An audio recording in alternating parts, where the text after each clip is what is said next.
ನಮಸ್ತೆ, ನಿಮ್ಮ ಹೆಸರು? ಸರ್ ಹೆಸರು ಊರು ಬೇಡ ಅನ್ಕೋತೀನಿ. ಏನು ಮಾಡ್ಕೊಂಡಿರೋದಮ್ಮ? ಸರ್ ನಾನು ಇವಾಗ ಸ್ಟಡಿ ಮಾಡ್ತಾ ಇರೋದು. ಏನು ಸ್ಟಡಿ ಮಾಡ್ತಿದ್ದೀರಾ? ಕಾಂಪಿಟೇಟಿವ್ ಎಕ್ಸಾಮ್ಗೋಸ್ಕರ ಸ್ಟಡಿ ಮಾಡ್ತಿದ್ದೀನಿ. ಹ್ಞೂ ಹ್ಞೂ ಹ್ಞೂ ಹ್ಞೂ ಹ್ಞೂ ನಾನು ಇವತ್ತು ನಾಲ್ಕು ತಿಂಗಳ ಹಿಂದೆ ನಿಮ್ಮ ಜೊತೆ ಮಾತಾಡಿದ್ದೀನಿ ಪರ್ಸನಲ್ ಕೌನ್ಸಿಲಿಂಗ್ ಅಲ್ಲಿ. ಕಾರ್ಯಕ್ರಮದಲ್ಲಿ ಮಾತಾಡಿದ್ದೀರಾ? ಕಾರ್ಯಕ್ರಮದಲ್ಲಿ ಇಲ್ಲ ಸರ್, ಪರ್ಸನಲ್ ಕೌನ್ಸ್ಲಿಂಗ್ ಅಟೆಂಡ್ ಮಾಡಿ. ಮಾತಾಡಿದ್ದೀನಿ. Okay okay okay okay okay.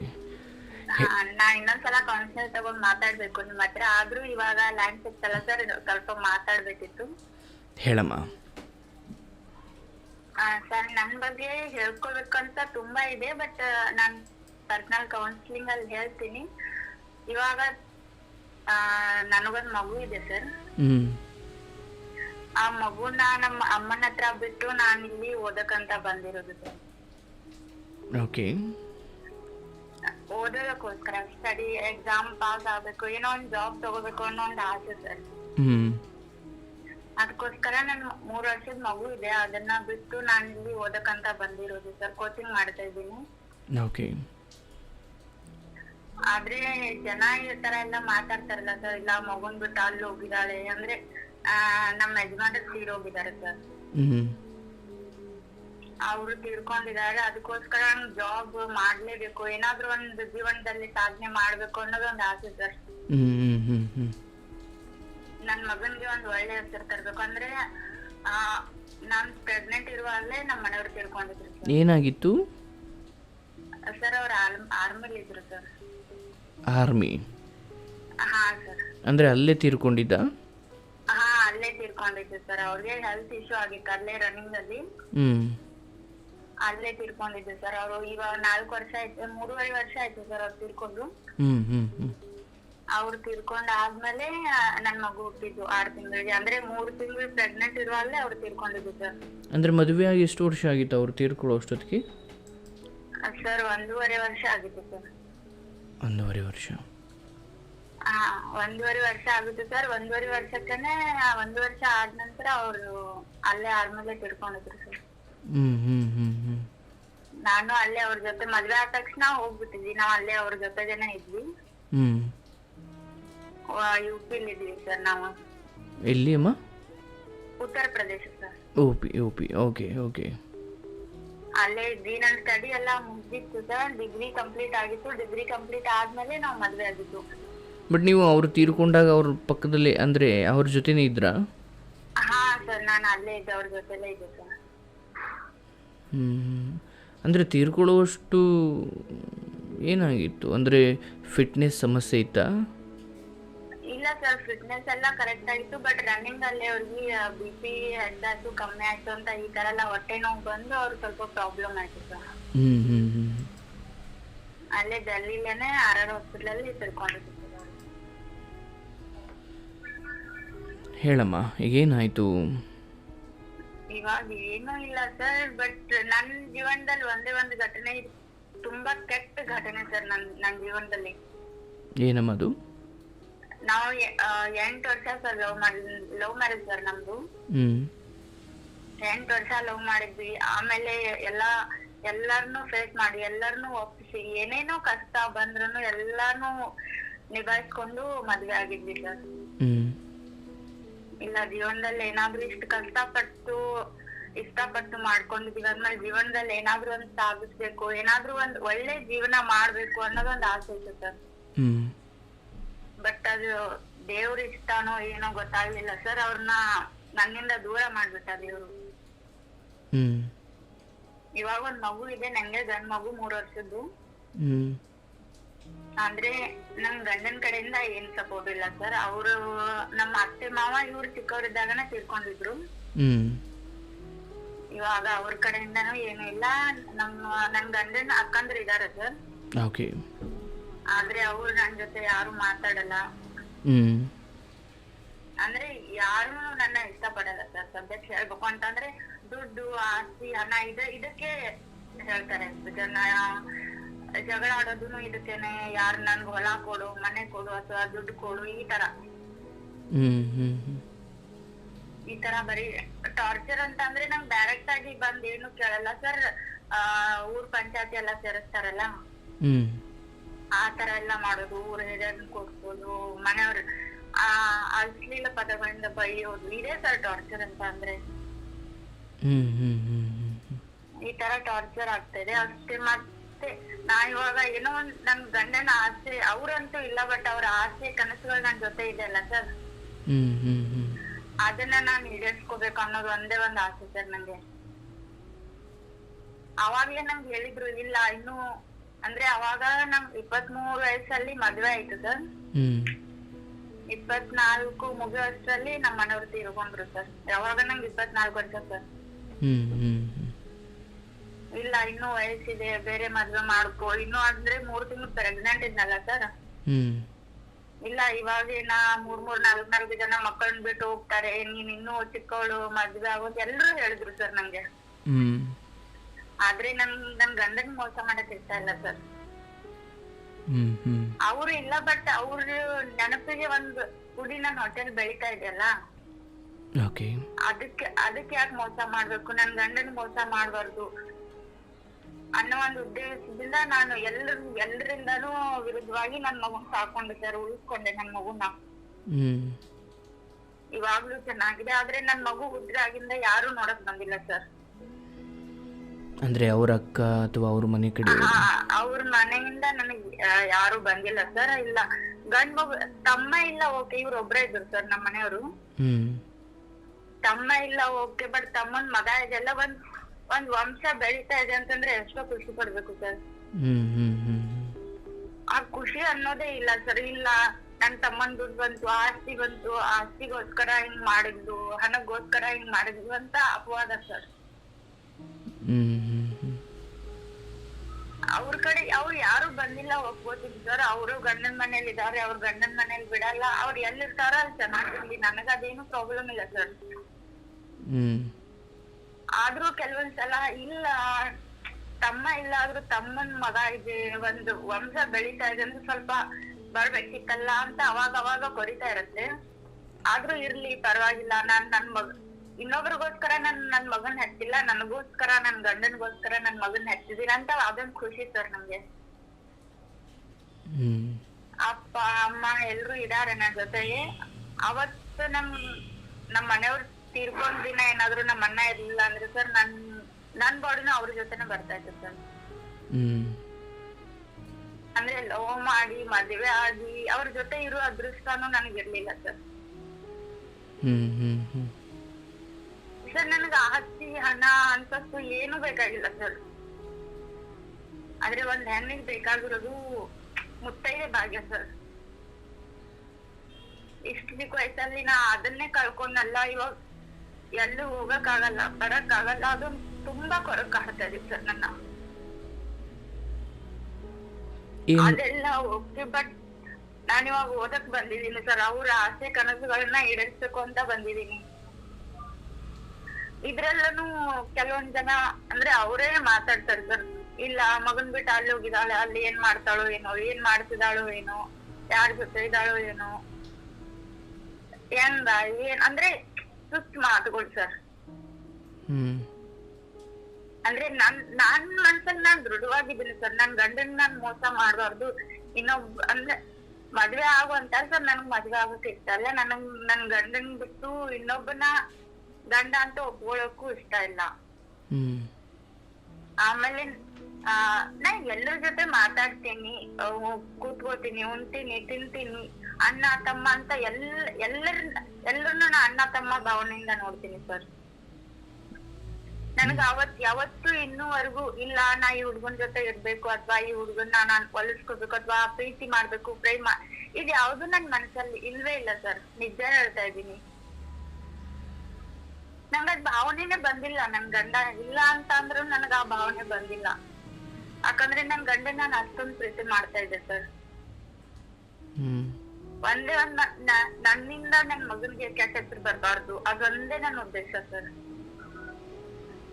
ನಾನ್ ಯಾರ ಜೊತೆ ಮಾತಾಡ್ತೀನಿ, ಯಾರ ಜೊತೆ ಕೂತ್ಕೋತೀನಿ, ಯಾರ ಜೊತೆ ಹೇಳ್ತೀನಿ, ಎಲ್ಲಿರ್ತೀನಿ, ಎಲ್ಲರಿಗೂ ನಮ್ಮ ಅಣ್ಣನ್ ಗೊತ್ತು, ನಮ್ಮ ಅಮ್ಮಂಗ್ ಗೊತ್ತು, ನಮ್ಮ ಅಪ್ಪಂಗ್ ಗೊತ್ತು, ಎಲ್ರಿಗೂನು ಗೊತ್ತು ಸರ್.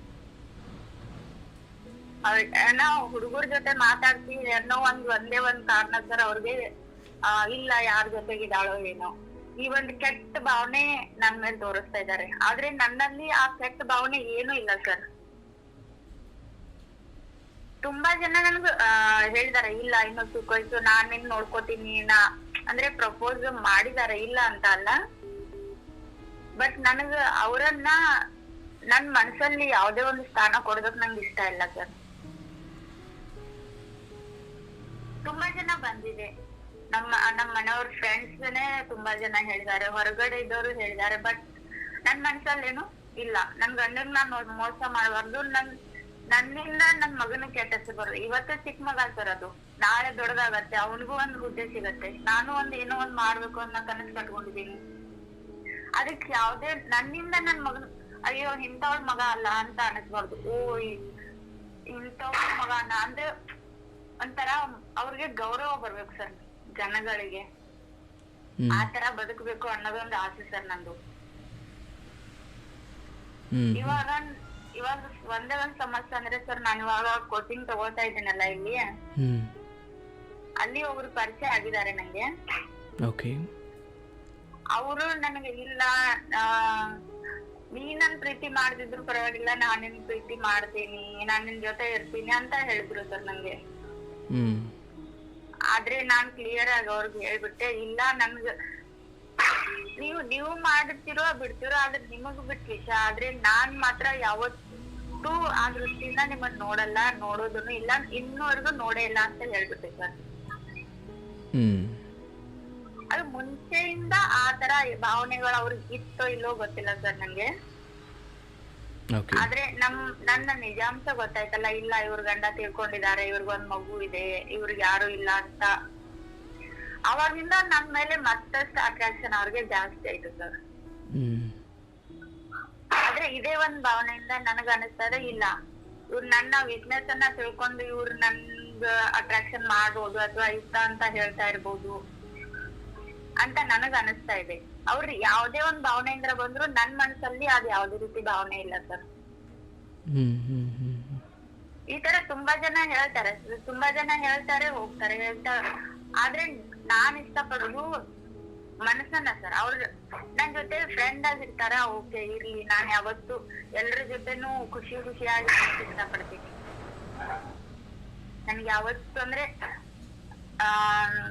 ನನ್ ಮನಸ್ಸು ಯಾವ ತರ ಅಂದ್ರೆ ಎಲ್ಲರನ್ನೂ ಕಳ್ಕೊಳಕ್ ಇಷ್ಟ ಪಡಲ್ಲ ಸರ್. ಪ್ರೀತಿ ಅನ್ನೋ ವಿಷಯದಲ್ಲಿ ಸರ್ ನಾನ್ ತುಂಬಾ ಅನುಭವ ಆಗ್ಬಿಟ್ಟಿದೆ ಸರ್ ನಂಗೆ. ಅನುಭವ ಅಂತ ಅಂದ್ರೆ ಇಲ್ಲ ಯಾರನ್ನೋ ಲವ್ ಮಾಡೋದು, ಯಾರನ್ನೋ ಇದನ್ ಮಾಡೋದು, ಈ ತರ ಎಲ್ಲ ಒಬ್ಬರನ್ನೇ ಇಷ್ಟಪಟ್ಟು ಒಬ್ಬರ ಜೊತೆಗೇನೆ ಇದ್ದು ಅವ್ರನ್ನೇ ಮದುವೆ ಆಗಿ ಅವ್ರ ಜೊತೆಗೇನೆ ಜೀವನ ಮಾಡ್ಬೇಕು ಅನ್ನೋದೊಂದು ನನ್ ಕನ್ಸಿತ್ತು ಸರ್. ಅದೇ ಅರ್ಧಕ್ಕ ನಿಂತೋಯ್ತಲ್ಲ, ಇನ್ ಯಾರ್ ಬಂದ್ರೆ ಏನ್ ನನ್ ಜೀವನದಲ್ಲಿ, ನಾನೇನೋ ನನ್ ಮಗ ಏನು, ಇದ್ ಬಿಟ್ರೆ ನನಗ್ ಪ್ರಪಂಚನೇ ಇಲ್ಲ. ನನ್ ಉಸಿರು ಅಂತ ಹೇಳಿದ್ರೆ ನನ್ ಮಗ ಸರ್. ನನ್ ಜೀವ ಅಂತ ಅಂದ್ರೇನೆ ನನ್ ಮಗ. ನನ್ ಮಗನ್ ಬಿಟ್ರೆ ನನಗ್ ಬೇರೆ ಯಾರು ಇರ್ತಾರೋ ಹೋಗ್ತಾರೋ ಸಾಯ್ತಾರೋ ಅಂದ್ರೆ ಒಂದೇ ಮಾತಲ್ಲಿ ಹೇಳ್ಬೇಕು ಅಂದ್ರೆ ನನಗ್ ಬೇರೆ ಪ್ರಪಂಚನೇ ಇಲ್ಲ ಸರ್. ನಾನು ನನ್ ಮಗ, ನನ್ ಕನಸು, ನನ್ ಗಂಡನ ಆಸೆ ಕನಸುಗಳು ಇದಷ್ಟೇ ಸರ್ ಇರೋದು. ಆದ್ರೆ ಇವ್ರು ಈ ತರ ಬಂದ್ ಹೇಳ್ತಾ ಇದಾರಲ್ಲ, ಅದನ್ನ ಅಂದ್ರೆ ಮುಂದೆ ನನ್ ಮಗನಿಗೆ ಕೆಟ್ಟ ಹೆಸರು ಬರೋ, ಇಲ್ಲೋ ಅಯ್ಯೋ ಇವ್ರ ಜೊತೆ ಇದ್ದಾಳಲ್ಲ ಇವ್ರ ಅಮ್ಮ, ಅವನ್ ಜೊತೆ ಇದ್ದಾಳೆ ಅಂತ ಈ ಕೆಟ್ಟ ಭಾವನೆ ನನ್ ಮಗನ್ ಬರ್ಬಾರ್ದು ಸರ್. ಅದಕ್ಕೋಸ್ಕರ ಅಂತಲ್ಲ, ನನ್ ಮನಸ್ಸಾಕ್ಷಿಯಾಗಿ ಹೇಳ್ತಾ ಇದ್ದೀನಿ, ನನಗ್ ಬೇಕಾಗಿರೋದು ಮುತ್ತೈದೆ ಭಾಗ್ಯ. ಅದೇ ಇಲ್ಲ ಅಂತಂದ್ಮೇಲೆ ನನ್ ಇನ್ನು ಬೇರೆ ಗಂಡನ್ ತಗೊಂಡಾದ್ರು ಏನ್ ಮಾಡ್ಲಿ ಸರ್, ನನಗದ್ರ ಅವಶ್ಯಕತೆ ಇಲ್ಲ ಅಂತ ಅನಿಸ್ತಾ ಇದೆ. ನಾನ್ ಸನ್ಯಾಸಿ ಜೀವನ ಮಾಡ್ಬೇಕು, ನನ್ ಮಗನ್ನ ನೋಡ್ಕೋಬೇಕು, ನನ್ ಆಸೆಗಳನ್ನ ಈಡೇರಿಸ್ಕೋಬೇಕು ಅನ್ನೋದೊಂದು ಆಸೆ ಸರ್. ಆದ್ರೆ ಇವ್ರು ಈ ತರ ಹೇಳ್ತಾ ಇದಾರಲ್ಲ ಸರ್, ನನ್ಗೆ ಓದೋದಕ್ಕೂ ಮನಸ್ಸಾಗ್ತಾ ಇಲ್ಲ ಸರ್. ಅಂದ್ರೆ ಮೈಂಡ್ ಸ್ವಲ್ಪ ಡೈವರ್ಟ್ ಆಗ್ಬಿಟ್ಟಿದೆ. ಇಲ್ಲ ಯಾಕೆ ನನ್ ಜೀವನದಲ್ಲಿ ಈ ತರ ಆಗ್ತಾ ಇದೆ, ಯಾಕೆ ನಾನು ಒಬ್ಬಂಟಿಯಾಗಿರೋದಕ್ ಬಿಡ್ತಾ ಇಲ್ಲ ಜನ, ನನ್ ತಪ್ಪು ಮಾಡ್ದಿದ್ರೇನು ತಪ್ಪು ಹೊರಸ್ತಾರೆ ಸರ್ ನನ್ ಮೇಲೆ. ನಾನು ಒಬ್ಬಂಟಿಯಾಗಿರೋದು ತಪ್ಪ ಸರ್, ನೀವೇ ಹೇಳಿ. ಅಲ್ಲ ಅದು ನನ್ನ ಆಸೆ ಸರ್. ಇಲ್ಲ ನನ್ ಗಂಡ ಇಲ್ಲ, ನಾ ಒಪ್ಕೋತೀನಿ ಹಂಗಂತ ಹೇಳಿ ಯಾರನ್ನೋ ನನ್ ಜೊತೆ ಇಟ್ಕೊಳಕ್ ಆಗಲ್ಲ ಸರ್ ನನ್ ಕೈಲಿ. ನಾನ್ ಇವಾಗ ಯಾರ್ದ್ರ ಜೊತೆ ಮಾತಾಡ್ತಾ ಇದ್ದೀನಿ ಅಂತಂದ್ರೆ ಅವ್ರು ನನ್ ಜೊತೆ ಇದಾರೆ ಅಥವಾ ನಾ ಅವ್ರ ಜೊತೆ ಕೆಲ್ಸಾನೇ ಮಾಡ್ತಾ ಇದ್ದೀನಿ ಅಂತ ತಿಳ್ಕೊಳ್ಳೋದು ತಪ್ಪಲ್ವಾ ಸರ್? ಅಂದ್ರೆ ನಾನು ಕರೆಕ್ಟ್ ಆಗಿದ್ದೀನಿ ನನ್ ದೃಷ್ಟಿಲಿ. ನನ್ಗ ಒಂದೇ ಒಂದ್ ಕ್ಲಿಯರ್, ಯಾವಾಗ ನನ್ ಗಂಡ ತೀರಿದ್ರು ಅವಾಗಿಂದಾನೇ ನಾನು ಅನ್ಕೊಂಡ್ಬಿಟ್ಟಿದ್ದೇನೆ ನನ್ ಮನ್ಸಲ್ಲಿ, ಇಲ್ಲ ನನ್ ಮಗುನೇ ನನ್ ಪ್ರಪಂಚ. ಹಿಂಗ್ ಯಾರ್ಯಾರ್ದ್ರ ಜೊತೆ ಏನೇನೋ ಮಾಡೋದಾಗಿದ್ರೆ ಸರ್, ನಾ ಇಂದ ನನ್ ಮಗು ಹುಟ್ಟೋಕ್ಕಿಂತ ಮುಂಚೆನೆ ಅದನ್ನ ತೆಗ್ದಾಕ್ಸಿ ನಾನ್ ಬೇರೆ ಯಾರ್ದು ಜೊತೆ ಹೋಗ್ಬೋದಾಗಿತ್ತು.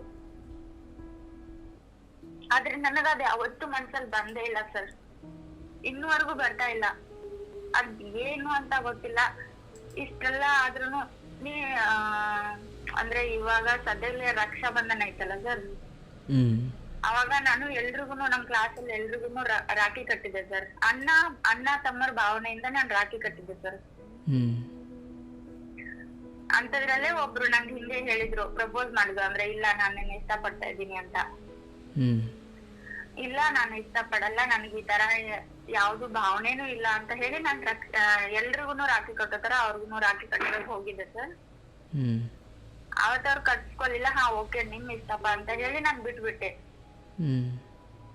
ಆದ್ರೆ ಇವಾಗ ಅವ್ರೇನೇನೆ ಅಪಪ್ರಚಾರ, ಇಲ್ಲ ಈ ಎಲ್ರಿಗೂ ಕಾಣೋ ಹಾಗೆ ರಕ್ಷಾ ಬಂಧನ ಆಚರಣೆ ಮಾಡಿ ರಾಖಿನ ಎಲ್ರಿಗೂ ಕಟ್ಟಿ ಹಿಂದೆ ಏನೇನೋ ಮಾಡ್ತಾ ಇದ್ದಾಳೆ. ಅಂದ್ರೆ ಸರ್, ಅಣ್ಣ ತಂಗಿ ಸಂಬಂಧಕ್ಕೂ ಈ ತರ ಕಳಂಕ ಕಟ್ಟಿದ್ರೆ ಒಂದ್ ಹೆಣ್ಣು ಯಾವ ತರ ಬದುಕ್ಬೇಕು ಸರ್? ಅವಳಿಗೆ ಸ್ವತಂತ್ರವಾಗಿ ಬದುಕೋ ಅಧಿಕಾರನೇ ಇಲ್ವಾ ಸರ್? ಅವಳ ಆಸೆಗಳನ್ನ ಈಡೇರಿಸ್ಕೊಳ್ಳೋ ಅಣ್ಣ ತಮ್ಮ ಅಂತ ಅನ್ಕೊಂಡ್ರು ಸರ್, ಈ ತರ ಹೆಣ್ಣಿಗೆ ಒಂದ್ ಮಾತಂತಾರಲ್ಲ ಸರ್, ಇದು ಯಾವ ನ್ಯಾಯ ಸರ್? ನನ್ನ ಸ್ವಂತ ನಿಜ ಆತ್ಮಸಾಕ್ಷಿಯಾಗಿ ಹೇಳ್ತಾ ಇದೀನಿ, ಎಲ್ರನ್ನೂ ಅಣ್ಣ ತಮ್ಮ ಅಂತ ತಿಳ್ಕೊಂಡ್ ರಾಖಿ ಕಟ್ಟಿದ್ದು ಸರ್. ಯಾರಿಗೂ ಅನುಮಾನ ಬರಬಾರ್ದು ಅನ್ನೋ ಉದ್ದೇಶದಿಂದ ಇವ್ರು ರಾಖಿ ಕಟ್ಟಿ ಹಿಂದೆ ಏನೇನೋ ಮಾಡ್ತಾ ಇದ್ದಾಳೆ. ಅಂದ್ರೆ ಇದು ಯಾವ ಮಟ್ಟಕ್ಕೆ ಹೋಯ್ತು ಸರ್? ಇವಾಗಾದ್ರೂ ನಮ್ಮ ಅಣ್ಣನ ಜೊತೆ ಅಣ್ಣನ ಫ್ರೆಂಡ್ಸ್ ಬರ್ತಾರೆ, ಅವ್ರಿಗೂ ನಾನು ಅಣ್ಣನ ಭಾವನೆ, ನಮ್ಮ ಅಣ್ಣನ ಸ್ಥಾನನ ಕೊಟ್ಟಿದ್ದೀನಿ ಸರ್. ಯಾರೋ ಒಬ್ರಿಬ್ರು ಅವ್ರಿಗೆ ಅಣ್ಣನ ಸ್ಥಾನನ ಕೊಟ್ಟಿದ್ದೀನಿ. ಒಬ್ಳೆ ಇದ್ದಾಳೆ ಅನ್ನೋದು ಒಂದೇ ಹಿಡ್ಕೊಂಡ್ ಕೂತ್ಬಿಟ್ಟಿದ್ದಾರೆ ಸರ್ ಎಲ್ರು. ಒಬ್ಬಂಟಿ ಒಬ್ಳೆ ನಾನು ಒಬ್ಳೆ ಇದೀನಿ, ಒಪ್ಕೋತೀನಿ. ಆದ್ರೆ ನನಗ್ ದೃಢ ಸಂಕಲ್ಪ ಮಾಡ್ಕೊಂಡ್ ಬಿಟ್ಟಿದ್ದೀನಿ ಸರ್. ನಾನು ನನ್ ಗಂಡನ್ ಮೋಸ ಮಾಡ್ಬಾರ್ದು, ನನಗ್ ಮೋಸ ಮಾಡ್ಕೋಬಾರ್ದು, ನನ್ ಮಗನಿಗೆ ಮೋಸ ಮಾಡ್ಬಾರ್ದು, ಅವನು ಕೆಟ್ಟ ಹೆಸರು ಬರ್ಬಾರ್ದು ಅನ್ನೋದೊಂದು. ಹಂಗೇನಾದ್ರು ಮಾಡೋ ಆಗಿದ್ರೆ ನಾನು ಏನೇನೋ ಮಾಡ್ತಾ ಇದ್ದೆ ಸರ್. ನನಗೆ ಮಾಡೋದಕ್ ಮನಸ್ಸೇ ಗೊತ್ತಿಲ್ಲ, ಇಷ್ಟಾನೇ ಇಲ್ಲ, ನನ್ ಮನ್ಸೆಲ್ಲ ಭಾವನೆನೇ ಬಂದಿಲ್ಲ ಇನ್ನುವರೆಗೂ. ಮುಂದೆ ಏನಾಗುತ್ತೋ ಅದ್ ನನ್ಗ್ ಗೊತ್ತಿಲ್ಲ ಸರ್. ಆದ್ರೆ ಇವತ್ತಿನವರೆಗೂ ನನಗ್ ಆತರ ಭಾವನೆ ಬಂದಿಲ್ಲ. ಆದ್ರೆ ಇವ್ರು ಈ ತರ ಹೇಳ್ತಾ ಇದ್ದಾರೆ, ನೀನ್ ಇಷ್ಟ ಪಡ್ಬೇಡ, ನಾನ್ ಇಷ್ಟ ಪಡ್ತಾ ಇದ್ದೀನಿ, ಏನೋ ಒಂದ್ ಕಷ್ಟ ಬಂದ್ರು ನಿನ್ ಜೊತೆಗಿರ್ತೀನಿ, ಸುಖ ಬಂದ್ರು ನಿನ್ ಜೊತೆ ಇರ್ತೀನಿ, ಏನೋ ಒಂದಾದ್ರೂ ನಿನ್ ಜೊತೆಗಿರ್ತೀನಿ, ನಿನ್ ಮಗನ್ ಚೆನ್ನಾಗ್ ನೋಡ್ಕೋತೀನಿ ಸರ್. ನನ್ ಮಗನ್ ನಾನ್ ಚೆನ್ನಾಗಿ ನೋಡ್ಕೋತಾ ಇದ್ದೀನಿ ಇನ್ನುವರೆಗೂ. ನನಗೆ ಯಾರ ಅವಶ್ಯಕತೆನೂ ಇಲ್ಲ. ಅಪ್ಪ ಅಮ್ಮ ಅಣ್ಣ ನನ್ ಮಗ ಇವ್ರು 4 ಜನ ಬಿಟ್ರೆ ನನ್ಗೆ ಯಾರ ಅವಶ್ಯಕತೆನೂ ಇಲ್ಲ ಸರ್. ನಾನಿದೀನಿ, ನಾನಿಲ್ಲ ಅಂತಂದ್ರೆ ನಮ್ ಮನೆಯವ್ರ ಅಪ್ಪ ಅಮ್ಮ ಇದಾರೆ, ಅವ್ರು ನನ್ ಮಗನ್ ನೋಡ್ಕೋತಾರೆ. ನಾನಿವಾಗ KS ಸ್ಟಡಿ ಮಾಡ್ತಾ ಇದ್ದೀನಿ ಸರ್. ಅದಕ್ಕೆ ನಾನ್ ಫೋಕಸ್ ಮಾಡ್ಬೇಕು. ಎಲ್ರಿಗೂ ಗೌರವ ಬರ್ಬೇಕು ಸರ್ ನನ್ ಮೇಲೆ, ನನ್ ಗಂಡನ ಹೆಸರು ಬರ್ಬೇಕು. ಯಾರ್ ಹೆಂಡತಿ ಅಂತ ಹೇಳಿದ್ರೆ ಇಂಥವ್ರ ಹೆಂಡತಿಪ್ಪ ಇವಳು, ಒಂದ್ ಸಾಧನೆ. ಗಂಡ ಇಲ್ಲ ಅಂದ್ರೂನು ಒಂದ್ ಸಾಧನೆ ಮಾಡಿದಾಳೆ, ಇನ್ನು ಮಾಡ್ತಾ ಇದ್ದಾಳೆ. ಅಥವಾ ಒಂದ್ ಒಳ್ಳೆ ಭಾವನೆನ ತರಬೇಕು. ಗಂಡ ತಿರೋದೆಲ್ಲ ಕೆಟ್ಟ ಹಾದಿನೇ ಹಿಡಿತಾರೆ ಅನ್ನೋ ಒಂದು ಸಮಾಜದಲ್ಲಿ ನಾನು ಒಳ್ಳೆ ಒಂದು ಹೆಣ್ಣಾಗಿ ಬದುಕ್ಬೇಕು ಅಂತ ಆಸೆ. ಇವಾಗ್ಲೂ ನಾನು ನನ್ನ ಆತ್ಮಸಾಕ್ಷಿ ಹೇಳ್ತೀನಿ, ನಾನ್ ಇನ್ನೂವರೆಗೂ ಆತರ ಕೆಟ್ಟ ಕೆಲ್ಸ ಯಾವತ್ತೂ ಮಾಡಿಲ್ಲ ಸರ್. ನನ್ ಗಂಡನ್ ಬಿಟ್ರೆ ನೆಕ್ಸ್ಟ್ ಯಾರನ್ನೂ ನಾನ್ ತಗೊಂಡಿಲ್ಲ ನನ್ನ ಹತ್ರಕ್ಕೆ. ಆ ಭಾವನೆ ಬಂದೇ ಇಲ್ಲ ಸರ್ ನಂಗೆ. ಪದೇ ಹೇಳ್ಕೊಂಡ್ರು ಇದೊಂದೇ ಹೇಳ್ಕೊಳ್ಳೋದು. ಆದ್ರೂ ಇಷ್ಟು ಕಠೋರವಾಗಿದ್ರು ಸರ್ ನನಗೆ ಯಾಕೆ ಈ ತರ ತಪ್ಪುಗಳನ್ನ ಹರಿಸ್ತಾ ಇದ್ದಾರೆ ಸರ್ ಜನ? ಆಸ್ತಿಗೋಸ್ಕರ ಮಾಡಿದಾಳೆ ಅಂತ ಹೇಳ್ತಾರೆ ಸರ್. ನಾನು ಆಸ್ತಿಗೋಸ್ಕರ ಅವ್ರನ್ನ ಇಷ್ಟ ಪಡುವಾಗ ಸರ್ ನನಗ್ ಆಸ್ತಿ ಇಷ್ಟ, ಅವ್ರದ್ದು ಏನು ಎಂತ ಏನೇನೋ ಗೊತ್ತಿರ್ಲಿಲ್ಲ ಸರ್ ನಂಗೆ.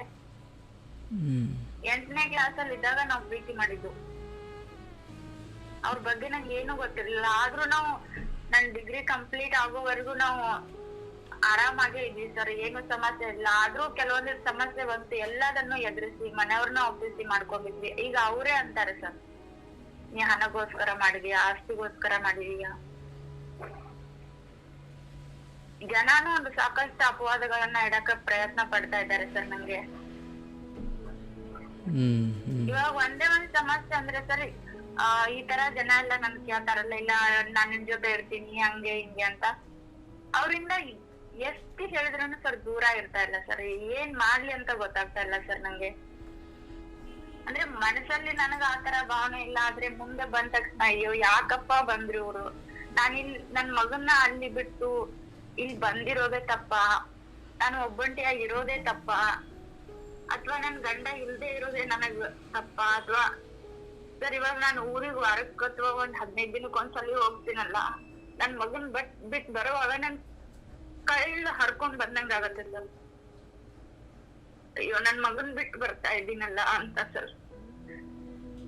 ಆದ್ರೆ ಅವನ್ ಬಿಟ್ಟು ಬಂದಿದೀನಿ, ನಾನು ಒಪ್ಕೋತೀನಿ. ಆದ್ರೆ ಅವನು ಮುಂದಿನ ಒಂದ್ ಜೀವನ ಒಳ್ಳೇದಾಗ್ಲಿ, ಚೆನ್ನಾಗಿರ್ಲಿ ಅನ್ನೋ ಒಂದ್ ದೇಶದಿಂದ ನಾನು ಇವಾಗ ಅವ್ನ್ ಕಷ್ಟ ಕೊಡ್ತಾ ಇದ್ದೀನಿ. ನನಕ್ಕಿಂತ ಹೆಚ್ಚಾಗಿ ಅವನ್ ಕಷ್ಟ ಅವನ್ ಅನುಭವಿಸ್ತಾ ಇದ್ದಾನೆ. ಚಿಕ್ಕ ವಯಸ್ಸಲ್ಲಿ ತಾಯಿ ಪ್ರೀತಿ ಕೊಡ್ಬೇಕು ಸರ್ ಮಕ್ಕಳಿಗೆ. ನನ್ ಮಗನಿಗೆ ನಾನು ಅದನ್ನೇ ಕೊಡಕ್ ಆಗ್ತಿಲ್ಲ. ಇವಾಗ ತಂದೆ ಮುಖಾನೇ ನೋಡ್ದೇ ಇರೋ ಮಗು ಇವಾಗ ತಾಯಿ ಪ್ರೀತಿಯಿಂದಾನು ದೂರ ಇದೆ ಸರ್. ನನ್ ಪ್ರೀತಿನೂ ನಾನ್ ಕೊಡಕ್ ಆಗ್ತಾ ಇಲ್ಲ. ಕೆಲವೊಂದ್ಸಲ ಹಿಂಗೂ ಅನ್ಸತ್ತೆ ಸರ್, ಇಲ್ಲ ಅವ್ನ್ ಮುಂದಿನ ಜೀವನ ಚೆನ್ನಾಗಿರ್ಬೇಕು ಅಂದ್ರೆ ಇವಾಗ ಸ್ವಲ್ಪ ನಾನ್ ಸ್ಟ್ರಗಲ್ ಮಾಡ್ಲೇಬೇಕು, ಅವನಿಂದ ದೂರ ಇರ್ಲೇಬೇಕು ಅಂತ. ಆದ್ರೂ ಕೆಲವೊಂದ್ಸಲ ಅನ್ಸುತ್ತೆ ತಾಯಿ ಬಿಟ್ಟಿರಕ್ ಆಗ್ತಿಲ್ಲ, ಆದ್ರೂ ನಾನ್ ಇರ್ಲೇಬೇಕು, ಏನೋ ಒಂದ್ ಮಾಡ್ಬೇಕು ಅನ್ನೋ ಒಂದ್ ಆಸೆ ಸರ್ ನಂಗೆ. ಇರೋ ಒಬ್ನೇ ಮಗ ಸರ್ ನಂಗೆ, ಅವ್ನ್ ಬಿಟ್ರೆ ನಂಗೆ ಯಾರು ಇಲ್ಲ ಸರ್. ಅಪ್ಪ ಅಮ್ಮನೂ ಇದ್ದಂತಾರೆ, ನೀವ್ ಎದಕ್ ಬೇಕಿದಲ್ಲ, ಮಗನ್ ಜೊತೆ ಆರಾಮಾಗಿರು ಅಂತ. ಸರ್ ಇವಾಗ ನಾನು ಆರಾಮಾಗಿರ್ತೀನಿ, ಆದ್ರೆ ಮುಂದಿನ ಜೀವನ ನೋಡಿದ್ರೆ ಇವಾಗ ನಾನ್ ವಯಸ್ಸಾದ್ಮೇಲೆ ಎಲ್ಲ ಏಜ್ ಮುಗಿದ್ಮೇಲೆ ಸರ್ ಮನೇಲಿ ಕುತ್ಕೊಂಡು ಉಣ್ಣೋದು ಇದ್ದೇ ಇದೆ ಸರ್. ಅಷ್ಟ್ರೊಳಗೆ ನಾನ್ ಏನಾದ್ರು ಒಂದ್ ಮಾಡ್ಬೇಕು ಅನ್ನೋದೊಂದು ಆಸೆ ಸರ್ ನಂಗೆ. ಏನಾಗ್ಲಿಲ್ಲ ಅಂದ್ರೆ ನನ್ ಮಗನ್ ಜೊತೆಗೇನೆ ಇರ್ತೀನಿ, ಅದಂತೂ ಅನಿವಾರ್ಯ ಸರ್ ನನ್ಗೆ. ನನ್ ಮಗನ್ ಬಿಟ್ಟು ಅಂತೂ ನಾನ್ ಯಾವತ್ತೂ ಇರಲ್ಲ. ಬಟ್ ಇನ್ನು ಚಿಕ್ಕ ಮಗು ಸರ್, ತಾಯಿ ಪ್ರೀತಿನೂ ಇಲ್ಲ, ತಂದೆ ಪ್ರೀತಿನೂ ಇಲ್ಲ. ಒಂದೊಂದ್ಸಲ ಸಿಕ್ಕಾಪಟ್ಟೆ ಬೇಜಾರಾಗತ್ತೆ ಸರ್, ಮನಸ್ಸಿಗೆ ತುಂಬಾ ನೋವಾಗತ್ತೆ. ಏನಾಯ್ತಪ್ಪ ನನ್ ಜೀವನ ಈ ತರ ಯಾಕೆ ಆಗ್ತಾ ಇದೆ, ಕಷ್ಟ ಎಲ್ಲ ನನಗೆ ಬರ್ತಾ ಇದೆ, ಅಥವಾ ಯಾಕೆ ಈ ತರ ನನ್ ಮಾಡ್ತಾ ಇದ್ದಾನೆ ದೇವ್ರು ಅನಿಸ್ತಾ ಇದೆ ಸರ್. ಮಗನ್ ಬಿಟ್ಟು ಬಂದಿದೀನಿ, ಬಟ್ ಅಂತದ್ರಲ್ಲಿ ಜನರ ನನಗೆ ಇಲ್ಲ. ಈಗ ಮನಸ್ಸು ನೋವು ಕೊಡ್ತಾ ಇದೆ ಕೇಳಿಸ್ಕೊಳಮ್ಮ ಸರ್. ಏನ್ ಮಾಡ್ಲಿ ಅಂತ ಗೊತ್ತಾಗ್ತಾ ಇಲ್ಲ ಸರ್ ನಂಗೆ. ಈ ಜನಗಳ ಮಾತು ಕೇಳ, ನನ್ ಮಗನ ಹತ್ರ ಹೋಗಿ ಅವನಿಗೆ ತಾಯಿ ಪ್ರೀತಿ ಕೊಡ್ಲಾ, ತಂದೆ ಪ್ರೀತಿ ಕೊಡ್ಲಾ, ಅಥವಾ ಇಲ್ಲಿ ಸ್ವಲ್ಪ ದಿನ ದೂರ ಇದ್ದು ನನ್ನ ಆಸೆ ಕನಸುಗಳನ್ನ ಈಡೇರಿಸ್ಕೊಳ್ಳ. ವೆಲ್ ತಾಯಿ ಕೇಳಿಸ್ಕೋ, ಹೇಳಿ ಸರ್. ನಿನ್ನ ದೊಡ್ಡ ಅಜ್ಞಾನ ಏನು ಗೊತ್ತೇನು? ಸ್ಪಷ್ಟವಿಲ್ಲದ ಒಂದು ಬದುಕಿನ ದಾರಿಯಲ್ಲಿ ನೀನಿದ್ದೀಯ. ಅಂಡ್ ನಿನ್ನ ಯೋಗ್ಯತೆಗೆ, ನಿನ್ನ ಹೊರಟಿರೋ ದಾರಿ, ಕಂಡಿರೋ ಕನಸಿಗೂ ನಿನ್ನ ಚಿಲ್ಲರೆ ಯೋಚನೆಗೂ ಸಂಬಂಧನೇ ಇಲ್ವಲ್ಲಮ್ಮ. ಅಣ್ಣ ಏನೋ ನಿನ್ನ ನೋವೇನು ನನಗೆ ಗೊತ್ತು, ಬಟ್ ನಿನ್ನಗೆ ತಲೆ ಸವರಿ ಇಲ್ಲೇ ಮುಂದುವರಿ ಅಥವಾ ಇದು ಸರಿ ಅಂತ ಹೇಳಲಿಕ್ಕೆ ನಾನು ಇಲ್ಲಿ ಕೂತಿಲ್ಲ. ಗೌರವದಿಂದ ತಾಳ್ಮೆಯಿಂದ ಕೇಳಿಸ್ಕೊಳ್ಳೋದಿದ್ರೆ ಕೇಳಿಸ್ಕೊ. ಅಂಡ್ ಬರೀ ಆಗ್ಲಿಂದ ಇದನ್ನೇ ಹೇಳ್ತಾ ಒಂದಮ್ಮ, ನಮ್ಮ ಸಂಕಲ್ಪಗಳು ಎಷ್ಟು ಗಟ್ಟಿಯಾಗಿರ್ಬೇಕಂದ್ರೆ ಅದು ಅಮೃತವಾಗಲಿ ಅದು ಕೋಟಿ ಇರಲಿ, ನನಗೆ ಬೇಡ ಅಂದರೆ ಬೇಡ ಅಂತ ನಾವು ನಿಂತ್ಕೊಳ್ಬೇಕು. ಅದು ಹೆಂಗೆ ನಿಂತ್ಕೊಳ್ಬೇಕಂದ್ರೆ ಇಡೀ ಜಗತ್ತು ಅದರಿಂದ ಸುಖ ಪಡ್ತಾ ಇದ್ರು ಕೂಡ ನಾನು ಒಮ್ಮೆ ಬೇಡ ಅಂದಿದ್ದೀನಲ್ವ, ನಾನು ಅದಕ್ಕೆ ಬದ್ಧನಾಗಿರಬೇಕು. ಅಯ್ಯೋ ಗಂಡ ತೀರು ಹೋದ ಸರ್, ನಾನು ಮಕ್ಕಳಿಗೋಸ್ಕರ ಬೇಡ ಅಂದೆ ಸರ್, ನನಗೆ ಬೇಕಾಗಿರೋದು ಮಾಂಗಲ್ಯ ಭಾಗ್ಯ ಸರ್. ಅಂದರೆ ನಾನು ಇನ್ನೂ ಮದುವೆ ಆಗೋ ಅವಕಾಶ ಇತ್ತಾದರೂ ಅಥವಾ ಇನ್ನೂ ವಯಸ್ಸಿತ್ತಾದರೂ ನಾನು ಬೇಡ ಅಂದಿದ್ದೀನಿ. ಅದು ಸರಿ ತಪ್ಪು ನಾನು ಆಮೇಲೆ ಹೇಳ್ತೀನಿ. ನೀನು ಬೇಡ ಕಣಪ್ಪ ಅಂದ ತಕ್ಷಣ ನೀನು ಅದ್ಭುತ ಅಥವಾ ಬೇಕು ಅಂದ ತಕ್ಷಣ ಕೆಟ್ಟದ್ದು ವಿಷಯ ಅದಲ್ಲ, ಅದು ಪರಿಸ್ಥಿತಿಗೆ ಅವಲಂಬಿಸಿದ್ದು. ಆ್ಯಂಡ್ ಹೌದು, ಒಂದು ಹೆಣ್ಣಾಗಿ ನಿನ್ನ ಮೊದಲ ಗಂಡನಿಗೆ ನೀನು ಕೃತಜ್ಞನಾಗಿರುವುದು, ಬದ್ಧಳಾಗಿರುವುದು ಅದು ಅದ್ಭುತವೇ, ಅದು ನಿನ್ನ ವೈಯಕ್ತಿಕ, ಅದು ನಿನ್ನ ದೊಡ್ಡತನ. ಬಟ್ ಸ್ಟಿಲ್ ಹೋಗಿರೋ ಜೀವ ಎಷ್ಟು ಮುಖ್ಯವೋ ನಿನ್ನ ಜೀವನನೂ ಅಷ್ಟೇ ಮುಖ್ಯ ಅಲ್ವಾ? ಆ್ಯಂಡ್ ಯಾವತ್ತೂ ಅರ್ಥ ಮಾಡ್ಕೊ, ಹೋಗಿರೋ ಜೀವಗಳಿಗಾಗಿ ಇರುವ ಜೀವಗಳಿಗೆ ತೊಂದರೆ ಕೊಡೋದು ಧರ್ಮ ಅಲ್ಲ. ಹಾ ಸರ್. ಆ್ಯಂಡ್ ಇವತ್ತು ನಾನು ತುಂಬ ಜನ ಬಂದು ಕೇಳ್ತಾರೆ, ಸರ್ ಗಂಡ ತೀರು ಹೋದಾಗ ನಾವು ಮದುವೆ ಆಗಬಾರ್ದ? ಜಗತ್ತೇನೇನು ಅಂತ ಇದೆ. ಅರೆ, ಇವತ್ತೆಷ್ಟೋ ಹೆಣ್ಮಕ್ಳು ಬದುಕು ಹಾಳಾಗಿರೋದು. ಆ್ಯಂಡ್ ಮಕ್ಕಳು 18-19 ವರ್ಷ ಇದ್ದು, ಮಕ್ಕಳು 10 ವರ್ಷದ ಮೇಲಿದ್ದು 2-3 ಮಕ್ಕಳಿದ್ರೆ ಬರೋ ಗಂಡ ಅಥವಾ ಬರುವಂಥವನು ಮಕ್ಕಳನ್ನು ಸರಿಯಾಗಿ ನೋಡ್ಕೊಳ್ಳಲ್ಲ ಅನ್ನೋ ಕಾರಣಕ್ಕೆ, ಇಲ್ಲ ತಾಯಿ ಆ ಮಕ್ಕಳು ನೋಡ್ಕೊಂಡು ಬದುಕು ಅಂತ ನಾವು ಹೇಳ್ಬೋದು. ಬಟ್ ಮಗು ಚಿಕ್ಕದ್ದು ಅಥವಾ ಮಗುನೇ ಇಲ್ಲ ಅಥವಾ ಇನ್ನು ಹೊಟ್ಟೆಯಲ್ಲಿ ಬೆಳೀತಾ ಇರೋ ಮಗು ಅಂದಾಗ, ಅಂದರೆ ಜಗತ್ತು ನೋಡು ಇವಳು ಮೋಸ, ಗಂಡ ಸತ್ತೋದ ತಕ್ಷಣ ಇನ್ನೊಬ್ಬನು ಹುಡುಕೊಂಡ್ಲು ಅಂದರೆ ಹೊರಗಿನ ಜಗತ್ತಿನಿಂದ ಅದು ಬೇರೆ ಥರ ಕಾಣುತ್ತೆ, ಅವ್ರು ಅದಕ್ಕೆ ತಕ್ಕ ಹಾಗೆ ಮಾತಾಡ್ತಾರೆ. ಬಟ್ ಅಂತಿಮವಾಗಿ ಅರ್ಥ ಮಾಡ್ಕೊ, ನನ್ನ ಜೀವನ ಕೂಡ ಅಷ್ಟೇ ಮುಖ್ಯ ಅನ್ನೋದು ಯಾವ ಹೆಣ್ಣು ಅರ್ಥ ಮಾಡ್ಕೊಳ್ಳೋದಿಲ್ವೋ, ಅಥವಾ ಇಲ್ಲ ಸರ್ ನನ್ನ ಮಗನಿಗೋಸ್ಕರ ಅಥವಾ ಆತನ ಮೇಲಿನ ಪ್ರೀತಿಗೋಸ್ಕರ ನಾನು ಹಿಂಗೆ ಇರ್ತೀನ, ಅದು ಹೆಂಗೆ ಯಾವ ಮಟ್ಟಿಗೆ ನಿರ್ಧಾರ ಆಗಬೇಕಂದ್ರೆ ಜಗತ್ತಲ್ಲ, ನಿನ್ನ ಯಾರು ಆ ಸತ್ತು ಹೋಗಿರೋ ಗಂಡ ಕನಸಲ್ಲಿ ಬಂದು ಇಲ್ಲ ಕಣೇ ಇನ್ನೊಬ್ಬರು ಮದುವೆ ಆಗು ಅಂತ ಹೇಳಿದ್ರು ನೀನು ಬಗ್ಗಬಾರ್ದು. ಅಂದರೆ ನಿನ್ನ ಸಂಕಲ್ಪ ಹಂಗಿದ್ದಾಗ ಮಾತ್ರ ನೀನು ಓಕೆ ಫೈನ್, ಅದು ಅದ್ಭುತದ ನಿರ್ಧಾರ. ಬಟ್ ನಿರ್ಧಾರ ತಗೊಳ್ಳೋದು ಒಂದೇ, ಅಯ್ಯೋ ಸರ್ ನಾನು ಹಿಂಗಿದ್ದೀನಿ ಸರ್, ಜನ ಹಿಂಗಂತಿದ್ದಾರೆ, ಏನು ಸರ್ ಮಾಡೋದು? ಅಂದರೆ ನಿನ್ನ ಸಂಕಲ್ಪಗಳಲ್ಲಿ ಸ್ಪಷ್ಟತೆ ಇಲ್ಲ. ಆ್ಯಂಡ್ ಅಂತಿಮವಾಗಿ ನೀನು ಏನು ಮಾಡ್ತಾ ಇದೀಯಾ, ಎಲ್ಲಿಗೂ ಹೋಗ್ತಾ ಇದೆಯಾ? ಅಲ್ಲಮ್ಮ, ಈ ಕಾಂಪಿಟೇಟಿವ್ ಎಕ್ಸಾಮ್ಗೆ ಜ್ಞಾನಕ್ಕೂ ಮೀರಿ ನಮ್ಮ ಯೋಚನೆಗಳು ಬೆಟ್ಟದಷ್ಟಿರಬೇಕು, ಅಥವಾ ಆಕಾಶದ ಎತ್ತರಕ್ಕೆ ನಮ್ಮ ಆಲೋಚನೆಗಳು ಎತ್ತರವಾಗಿದ್ದಾಗ ನಮ್ಮ ಬದುಕು ಎತ್ತರವಾಗಿರುತ್ತೆ. ಬಟ್ ನೀನು ಆಲೋಚನೆ ಮಾಡ್ತಿರೋದೇನು, ಯಾರಿಗೋ ರಾಖಿ ನೀನು ರಾಖಿ ಕಟ್ಟಿದ್ರು ಅಥವಾ ಕಟ್ಟಿಸ್ಕೊಳ್ದೆ ಹೋದರೂ ಅಂತಿಮವಾಗಿ ಅವ್ರು ನಿಮ್ಮ ಮೇಲೆ ಏನು ಅಭಿಪ್ರಾಯ ಇರಬೇಕು, ಇವಳು ನನ್ನ ಡವ್ವು, ಇವಳು ನನ್ನ ಲವ್ವರು ಅಂತ ಅವ್ರು 1000 ಹೇಳ್ಬೋದು. ಬಟ್ ಅಂತಿಮವಾಗಿ ನೀನೇನಕ್ಕೆ ಹೋಗಿದೆಯೋ ಅದನ್ನಷ್ಟೇ ಮಾಡ್ಬೋರೋ ಅನ್ನೋ ಅದ್ಭುತವಾದ ಸಾಧಕ. ಆ್ಯಂಡ್ ನಾನು ಮೊನ್ನೆ ಹೇಳ್ತಾ ಇದ್ದೆ, ನೀನು ನನ್ನ ಅಕ್ಕ ಮಹಾದೇವಿಯವರ ಒಂದು ವಚನವನ್ನು ಪ್ರಸ್ತಾಪ ಮಾಡ್ತಾ ಇದ್ದೆ, ಬೆಟ್ಟದ ಮೇಲೊಂದು ಮನೆಯ ಮಾಡಿ ಮೃಗಗಳಿಗೆ ಅಂಜಿದೊಡೆ. ಅದಕ್ಕೆ ಅರ್ಥ ಏನಿದೆ? ನಾವೇ ಬೆಟ್ಟದ ಮೇಲೆ ಮನೆ ಮಾಡಿದ್ದೀವಿ ಅನ್ನೋದಾದರೆ ನಾನು ಮೃಗಗಳನ್ನು ಸಹಿಸ್ಕೊಳ್ಳೇಬೇಕಲ್ವಾ? ಅಂಡ್ ಸಮುದ್ರದ ಆಳದಲ್ಲೊಂದು ಮನೆಯ ಮಾಡಿ ನೆರೆ ತೆರೆಗಳಿಗೆ ನಾವು ಹಂಜಿದ್ರೆ, ಅಂದರೆ ಸಮುದ್ರದ ಆಳದಲ್ಲೇ ಮನೆ ಮಾಡಿಬಿಟ್ಟು ಅಯ್ಯೋ ಅಲೆಗಳು ಬರಬಾರ್ದು ಅಥವಾ ಅಲೆಗಳು ದೊಡ್ಡದಾಗಿ ಬರ್ತಾವೆ ಅಂತ ಎದುರ್ಕೊಂಡ್ರೆ ಅದಕ್ಕೆ ಅರ್ಥ ಇಲ್ಲ. ಸಂತೆಯ ಮಧ್ಯದಲ್ಲೊಂದು ಮನೆಯ ಮಾಡಿ ಶಬ್ದಕ್ಕೆ ಅಂಜಿದೊಡೆ. ಸಂತೆ ಮಧ್ಯೆ ಒಂದು ಮನೆ ಮಾಡು. ಸಂತೆ ಅಂದರೆ ಅಲ್ಲಿ ನಿಶಬ್ದದ ಮಾತೇ ಇಲ್ಲ, ಬರೀ ಶಬ್ದ. ಸಂತೆ ಮಧ್ಯಕ್ಕೆ ಹೋಗಿ ಮನೆ ಮಾಡಿಬಿಟ್ಟು ನನಗೆ ಯಾರೂ ಶಬ್ದ ಮಾಡಿದ್ರೆ ಆಗಲ್ಲ ಅಂದರೆ ಅದಕ್ಕೆ ಅರ್ಥ ಇಲ್ಲ, ಹೌದಲ್ವಾ? ಅಮ್ಮ ಅರ್ಥ ಮಾಡ್ಕೋ, ನಿನ್ನ ಬದುಕಲ್ಲಿ ನೀನು ಗಂಡ ಸತ್ತ ಮೇಲೆ ತೆಗೆದುಕೊಂಡಿರುವ ನಿರ್ಧಾರ, ಅದು ಮಕ್ಕಳ ಸಲುವಾಗಿಯೋ ಅಥವಾ ನಿನ್ನ ಆತ್ಮಸಾಕ್ಷಿಯ ಸಲುವಾಗಿಯೋ 1000 ಇರಲಿ, ಬಟ್ ಬೇಡ ಅಂತ ಅಂದಿದ್ಯಾ ಅದಕ್ಕೆ ನೀನು ಬದ್ಧಳಾಗಿರಬೇಕು. ಆ್ಯಂಡ್ ಗಂಡ ಇರುವ ಹೆಣ್ಮಕ್ಳ ಬದುಕೆ ಇವತ್ತು ಸೆಕ್ಯೂರಿಟಿ ಇಲ್ಲ. ನಾಳೆ ಏನಾಗುತ್ತೋ, ಗಂಡ ಇಲ್ಲದೆ ಇದ್ದಾಗ 1000 ಜನ 1000 ಅವಳನ್ನು ಚುಡಾಯಿಸ್ತಾರೆ, 1000 ಮಾತಾಡ್ತಾರೆ. ಬಟ್ ಗಂಡ ಇಲ್ಲದೆ ಹೋದಾಗ ನೀನು ಅದನ್ನೆಲ್ಲ ಯೋಚನೆ ಮಾಡಿ ಎಷ್ಟು ಗಟ್ಟಿಯಾಗಿರ್ಬೇಕು ಗೊತ್ತಾ?